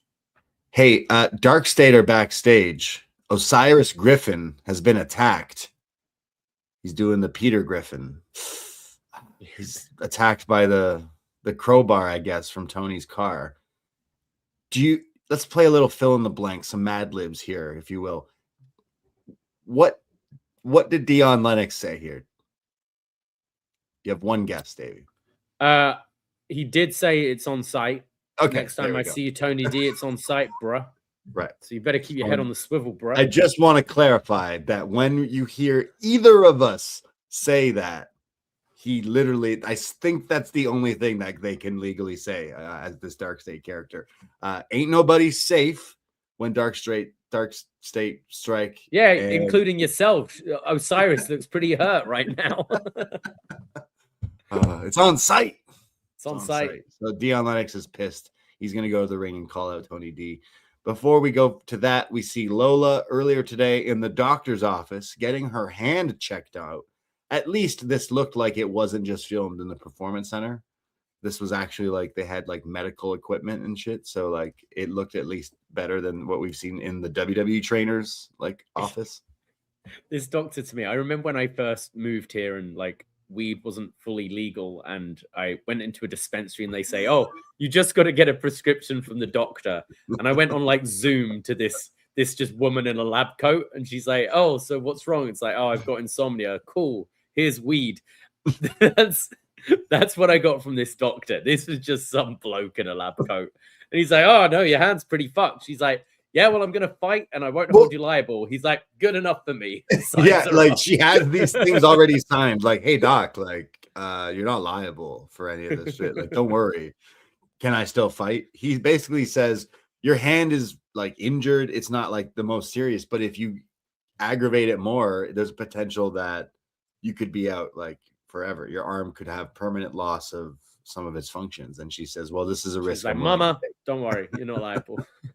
So shows him the documents and he's like, "Yeah, fuck it. Anyways, that'll be what, $10,000? Something like that. I don't know. Healthcare, some Obamacare. I don't know." So we go from that. Dion Lennox is now in the ring and he calls out Tony D'Angelo, who comes through the crowd. He says, "It's on site, bruh." And Tony says, "Well, I've come back and I'm taking out everyone." Tony D is basically Sting or Bane from Batman Dark Knight Rises. I don't know. Tony says, "Well, I'll take you out." And Dion says, "Yeah, well, Saturday, meet me in the parking lot." And do you know what he said after he said that? He said, "And then I'll take you to the ring," didn't he? No. Dion says, Dion take says, you to the parking lot.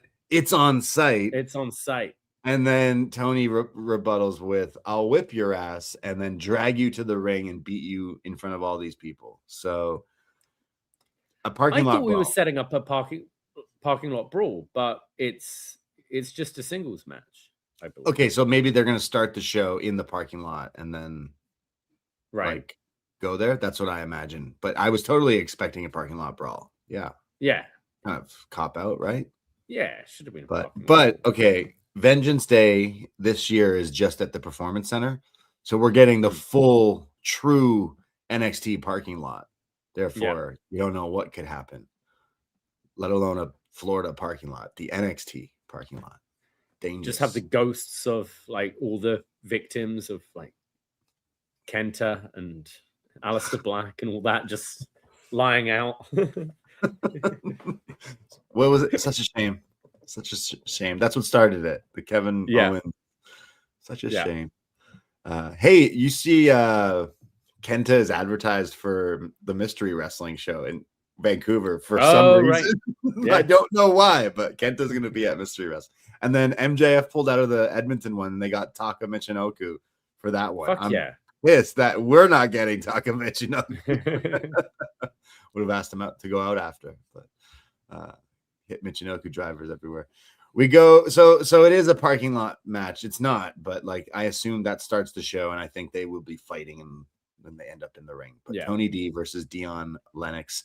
We have Fatal Influence backstage. They're talking about the Zaruka breakup. Jacy says that it was pitiful. It was embarrassing that both of them suck, essentially, and that she's going to retain her title tonight against Zaria.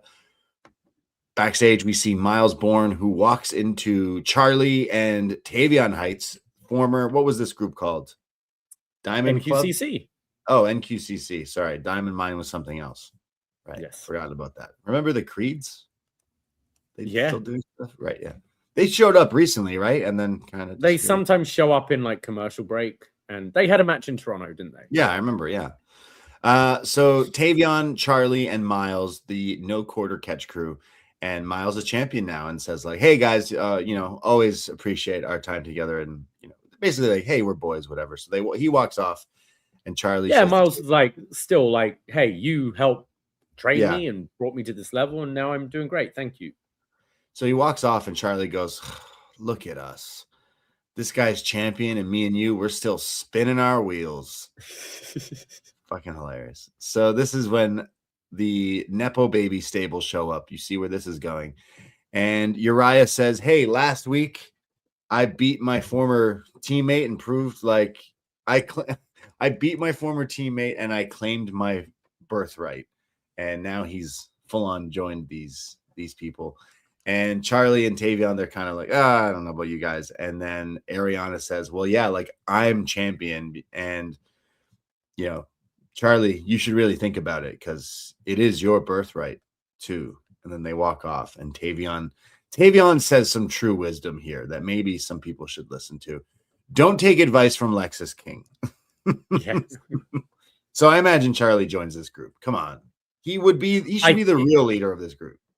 I think he's going to join them. Right. Unless it's a way to turn him babyface and feud against them and get his mojo back that way. Maybe. True. Okay. As long as he gets featured in more, like, better than what he's been doing, to be honest. The spinning his wheels thing was quite on the nose, but we'll see if he joins the birthright. Because Uriah is already acting like a dick. One weekend, he's hanging out with Lexus King. He's dressing different, and we'll see what happens with the birthright. Hottest storyline in NXT right now, the Nepo Babies. I say that, but it might be. I don't know.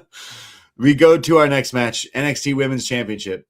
The champion, Jacy Jayne, defending against Zaria. Now, you heard what happened last week. She turned on her friend Soul and then pretty much costed her the NXT Championship. But tonight, as they do the introductions in the ring, Zaria is looking over her shoulder a little bit here. Like, is Soul going to try to do the same thing that I did to her? I thought that was a nice little touch. The bell rings and Jacy starts to attack her. Zaria gains some of the offense. There's a deadlift into a suplex. She does the choke in the corner. Eventually, Jacy gains control and puts her in a sleeper, sort of a sleeper herself here. And then that kind of goes on for a little bit. They start to fight back again. They're up the top rope where Zaria hits a superplex, eventually hits her big headbutt for a 2 count. There's also a very nice overhead throw from Zaria, followed up by a very nice lariat. But she can't keep her down. Eventually counters, I think, the rolling encore and hits a spear. But Jacy gets up pretty quickly and then connects with the rolling encore. And this is when Sol Ruca shows up, bypasses the fatal influence, and runs into the ring and sort of hits a double soul snatcher yet again. and lays out Jacy Jayne and Zaria. It's a double disqualification, and Soul holds up the NXT Women's title and says, "This is mine." So Sol Ruca stopping this match from happening, just like last week, which kind of smells like a triple threat here a little bit. But I said it, like, I feel like the last time she did this Soul Snatcher just a few weeks ago, it was that botch, and here it looks like she didn't hit either of them. She hit Jacy. She got Jacy, but she grazed Zaria. Zaria just fell down again. Yeah. My criticism from a few weeks ago when it happened on, was it Kendall or Ren? I forget. But when it doesn't connect, it looks really, really bad. Because it's ambitious doing it to two people. Yeah, right? It's like, literally like you got to stand there, which is already like, you know, I know something I noticed from Javon is when he fought Kofi, was it last week, when he shoved Kofi before he did the triple jump so that it gave Kofi a reason to be disoriented.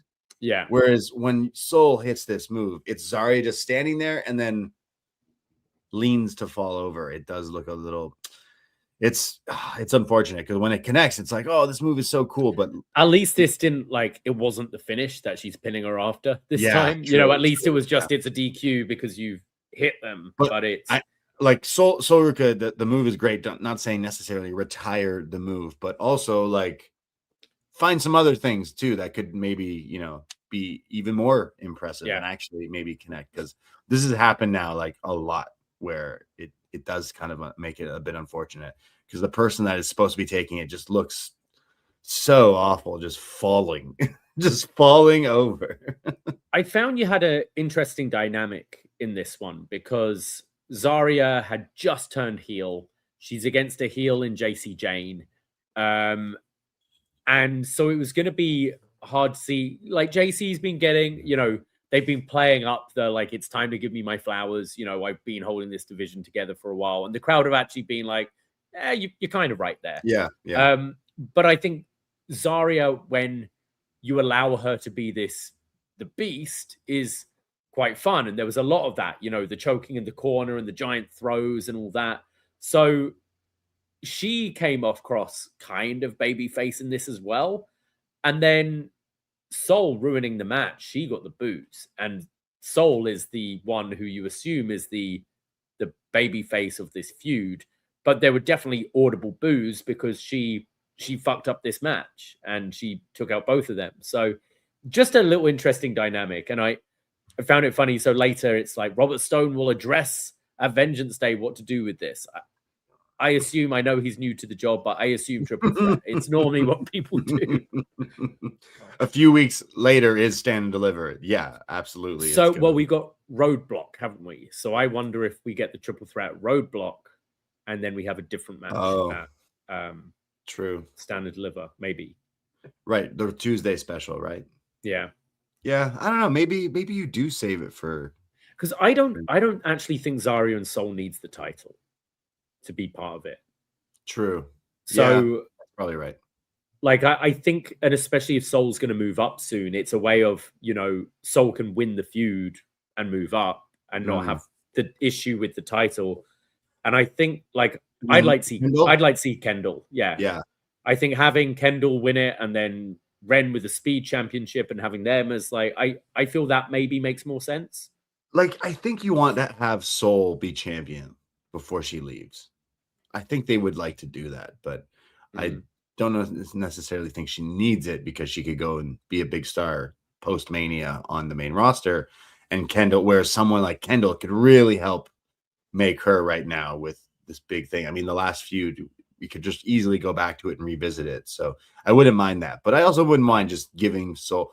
This match was weird, Zaria and Jacy. There was parts of it that I really liked because when Zaria is hitting spears and big power moves, overhead throws, she looks great. But there was a lot of, like, I don't know, there was a lot of, like, walking around or missteps in the early parts of this match that seemed a little off or something, but then they seemed to find it a little later. So maybe the triple threat, it would be the three different styles, Zaria, Jacy, and Soul. Like, it can make for a really interesting matchup. So it should be good, but I don't know. You're right. If there's Roadblock, maybe that's the match, and then singles match, and then Jacy Kendall at Stand and Deliver. But then you had people like Blake. You have other people all calling for shots as well. Lola, Kalani, Blake. So I don't know.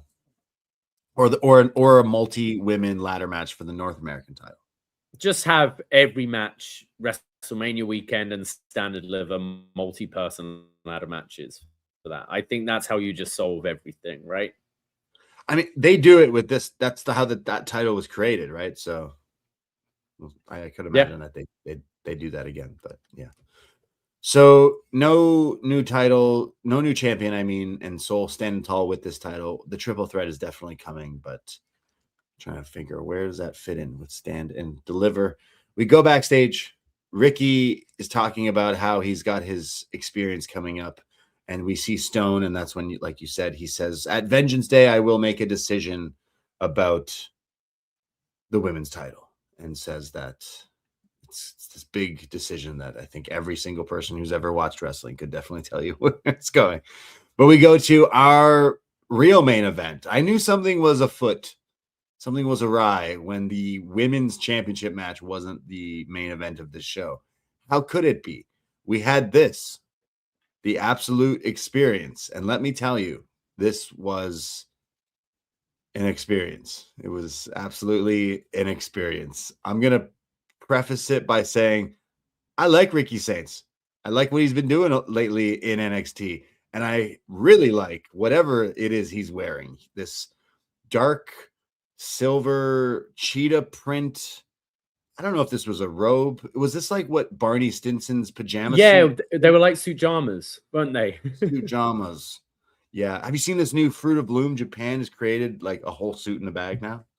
Like they're changing the game yet again. I can't wait to get one. It looks great. It's my plan in Vietnam. I'm getting some tailor-made stuff while I'm over You're there. Gonna get I thought you're gonna come back. You're gonna be that classic white dude coming back from Asia with like the giant elephant pants. Like the Zubas?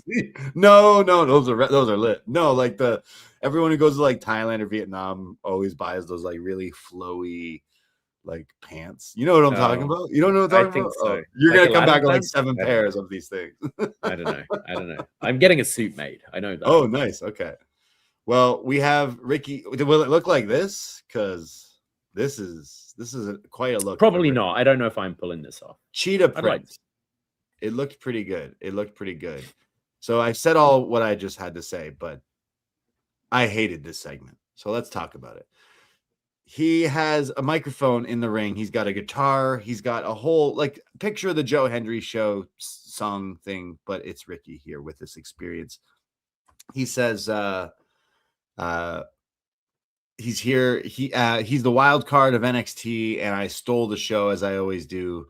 And people tell me I'm so talented. I can wrestle. I can act. I think he was talking about wild cards, right? Meaning the show wild cards, right? I wrote wild card down. I'm like, I don't think he said that, but he's in the show wild cards, and people are saying that he was so good in this. Vic Joseph quickly says, "Hey, Book, do you have one of those outfits at home?" And Booker T just dismissed it, but it does look a lot like is it Black Snow when he was in TNA? He did wear a lot of cheetah print too, so I know Booker definitely liked this outfit. Ricky says that he's a true thespian. He can do all these different things. He's just so talented.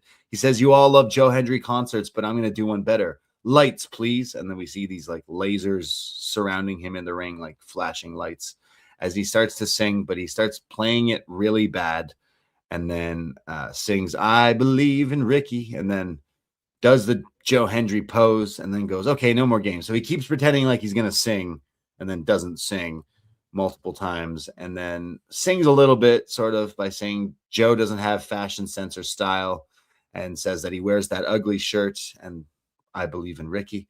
And then he says, this isn't going great. Wait, I need to fix my chair. So he gets the roadie to, not that roadie, but a different roadie to get the chair switched out. And then he says the crowd are really stinky and that they should wear deodorant. The one thing I did agree with this segment, him saying that.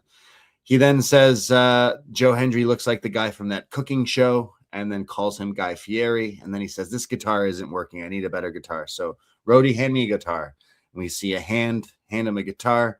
He goes to grab it, but the hand won't let go. He says, hey, let go of this. Revealing a masked man.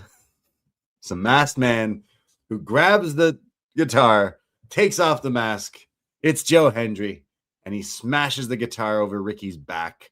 This is when the Vanity Project come out to beat him up like hyenas, like wolves here. But Myles Borne comes in for the save, and the two champions clear the ring, send everyone out, and hold up their titles strong as NXT goes off the air into Vengeance Day this Saturday. But oh boy, what a segment this was.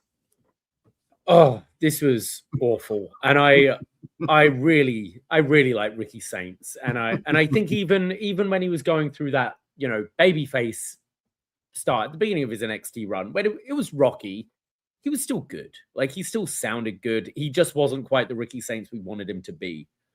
I felt, for me, the big thing with this segment, and I kind of agree with Big Time Baxter in the chat, who's saying he was trying to be as unbearable as possible. Yeah. Like, he was deliberately being like, singing bad and just being annoying.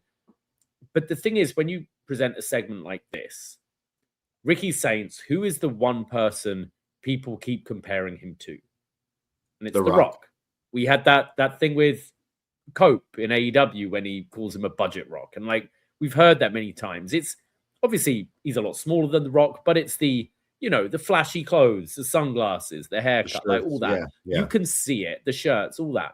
You can see it. When he's going around calling people jabronis in this segment, who says jabroni? The Rock sits down with the guitar. What does The Rock do? The Rock concert with the guitar. And the Rock concert, they've all tended to be pretty good.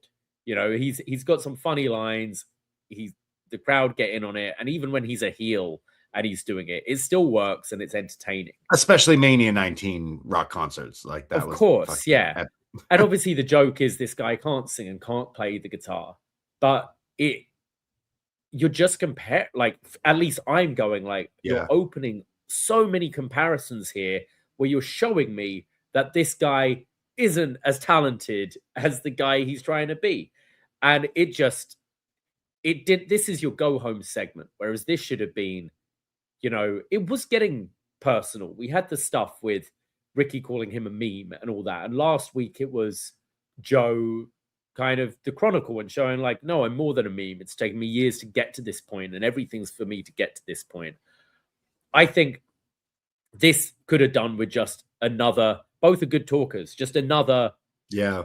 Sorry, I dare say face to face because we had fucking 2 of them on this show, but another face to face would have helped a lot.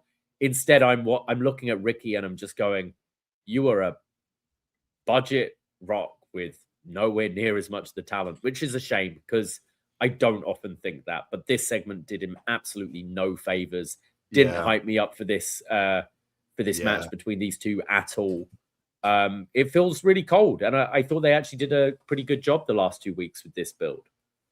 Yeah, and they went backwards this week with this for sure. I thought last week with the video giving you some reason to cheer for Joe, to learn his story if you didn't already, and then this was one of my least favorite NXT segments in a long, long time. Like, especially to end the show, your main event segment, to go into the PLE this weekend. Like, I wouldn't have remembered there was this PLE this weekend. Like, it just, I don't feel there's a lot of heat going into. They told us what the matches were, but I didn't really feel like I was hit over the head like I normally am on these shows. Like, I felt the same way about the Rock comparison. Like, you're doing what the Rock has done like multiple times through his career, is doing the Rock concert, and yet the gimmick here is like, oh, my chair isn't right or whatever. But you could have done this a lot better if you were going to do. I think of John Cena and Jericho in like 2005,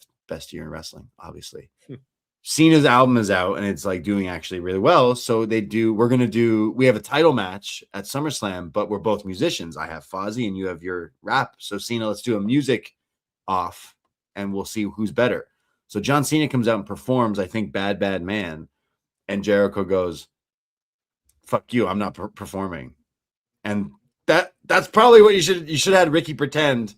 Or like, hey, Joe, let me sing to you. And then like it's all a farce and he nails him with a guitar or something. You could have had it all set up like this. And then Ricky switches it, because the whole thing is he's a meme. It's like, you think I'm gonna play this? I'm a fucking wrestler, and that's what I do, and I'm gonna be, do that or whatever, or invite, I don't know, anything. I don't know was like really bad comedy done really badly. I felt sorry for Ricky for being given this, because I thought this undid a lot of stuff he's been building up quite nicely since the heel I completely agree. Like the past few weeks, it feels like he's finally in this heel role, getting comfortable, getting kind of, mean and funny and stuff. And this was not funny. This was really brutal. And I'd say now I really don't care about this match again. You did negative on this. Like you went backwards of like, oh, last week you gave me kind of a reason to be like, okay, babyface here or whatever. Now I'm like, yeah, whatever.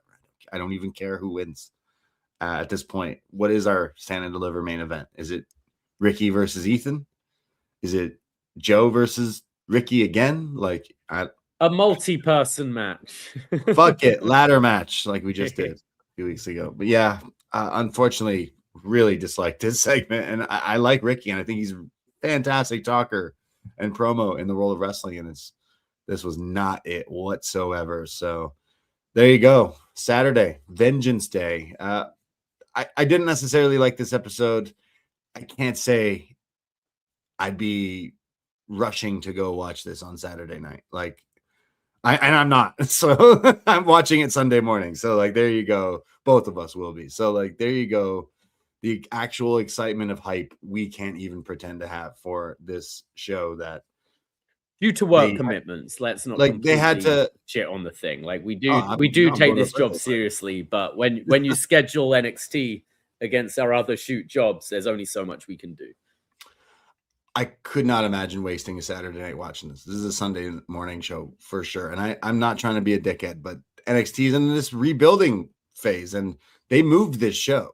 Was this not supposed to be somewhere? No, that was the Georgia one, right? No, that was last week's show. Yeah. This is the first PLE in the Performance Center in a little while for NXT, but yeah, this was a rough NXT. There was some good wrestling and some good stuff, but nothing necessarily got me hyped for Saturday. I'm just being completely honest. Let's go through this card here. Main event, we were just talking about it. Joe Hendry versus Ricky Saints, single match for the NXT Championship. I'm sure we can have something get pulled out of this that's good from these two, but I was kind of saying, where are we going for Stand and Deliver? Is it a rematch? Are you adding Ethan Page in there? I don't know, but I would imagine we do this again. I could see a rematch. I could see Ethan Page getting inserted because and therefore maybe Joe retains, because then you can have Ethan Joe. We've seen it all before, but yeah, we've seen all of these before, but I think Joe retains. Okay, Joe retains and then rematch at Stand and Deliver. Sure. In a ladder match. Okay, I'm joking on that one, but it's probably a rematch or Ethan. I don't know. But I'm going to say Joe retains, especially off whatever this main event segment, Absolute Cinema, whatever this was. I think Joe should retain at least for a little bit longer until Stand and Deliver. But then you want like I guess it's not a WrestleMania moment weekend thing. So it doesn't matter if the babyface wins at Stand and Deliver or not. But. Yeah. Izzi Dame versus Tatum Paxley for the Women's North American Championship. Who do you got? Izzi Dame, Tatum Paxley. Who did I say? Izzi? No, I'm saying that's who I think wins. Oh, sorry. Izzi Dame versus Tatum Paxley. I'm like, did I say her name wrong? Oh. There's Tatum in Scream, and the new Scream, they reference Tatum again. I'm like, oh, maybe that's where Tatum Paxley got her name. But I see Tatum winning this. I think give her title again. Let's go for it. No more dollhouses though. Mm-hmm. We have 3 women's matches on this show. That's 3 more than Monday Night Raw, I think, from last night. Probably, yeah. Lola Vice versus Kalani Jordan in an underground match. I'd like to see Lola keep winning this underground, keeping undefeated in the underground. That then will be one apiece, wouldn't it? So you could have a rubber match and maybe get them with Tatum as champion. You could get them in the mix for the North American title, maybe. I think that's the case. Like, I think you will try to get as many people on that show and multi-people matches is most likely going to happen, especially like the latter, as much as we're joking about it. But I think Lola should win this. This is her specialty match type. We're going to see Kalani using moonsaults and backflips in this thing, but I think it could be pretty good. So out of all the matches, I'm getting deja vu because like a year ago, whenever Lola had the underground match, we were like, is it weird that this is maybe the one match? I'm like, hey, this should be all right. This should be interesting. The Lions Den match here with Lola and all of them have been pretty good. Yeah. And I don't normally like the blood sport, like, fake MMA stuff, but I think underground, they've found a nice balance between the two where it has worked. Out of everything on this card, this is the match I'd be like, oh, I'd be looking forward to this. So yeah, let's go, Lola, mama. Hope that hand holds out, or else that doctor is gonna sue. Oh no, he can't. Blake Monroe versus Jada Parker in a street fight tonight. Who wins this one? Jada v Blake. Is this is this a second match of a series? I don't know. I feel everyone in this show has been feuding forever. Yeah. Where do we go with this? I think Blake. I think Jada. You think Jada? Although we're saying the baby whoever on Tatum, Joe, Lola, I think Blake wins this one. Yeah. In a dastardly way. Yeah, the shoe. We're gonna get references to the Hollywood ending, right? Like obviously it's just the street fight, but with like kendo sticks, shit. Yeah.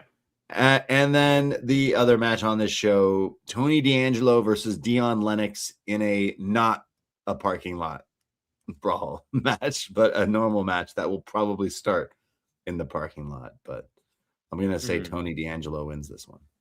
I think so. Yeah, he's taken out everyone else in Dark State. So, let me ask you a better question: Tony D'Angelo or Dion Lennox? You're saying Tony D'Angelo. Second question: do you actually care about this match? This is the one I care about the least on this show. I'm hoping like both can be decent wrestlers, so I'm hoping the actual in-ring work is all right. But I don't care about either of these characters at all at the moment. It's on site. It's on site. So there you go. We have those 5 matches. Perhaps they announce something else in between, but we'll also have Stone talking about the triple threat he's probably going to announce and whatnot. So there you have it. Vengeance Day this Saturday, March 7th. Reminder, we won't be going live right after. We will be going live Sunday, 2 p.m. right here on Post Wrestling, right on the YouTube. We'll talk all about Vengeance Day and everything else going on this week in the world of wrestling. So if you're hanging out on Sunday, come hang out with us at 2 p.m. as we talk all about some vengeance and some day. But appreciate everyone out there listening. Was there any feedback from tonight's not this week, no. Okay, no worries. No one else was watching NXT, and I understand. Appreciate everyone out there. Again, Poisonrana.ca for links of everything else that we do. Tons of other content, our Patreon, tons of podcasts, wrestling reviews, movie reviews, and so much more. And we can't do it without all the postmarks and the NXT friends out there. Appreciate you, and we will talk to you this Sunday, and we'll be back very soon. That is it. That is all. Take care. Goodbye, and be safe. Ahoy!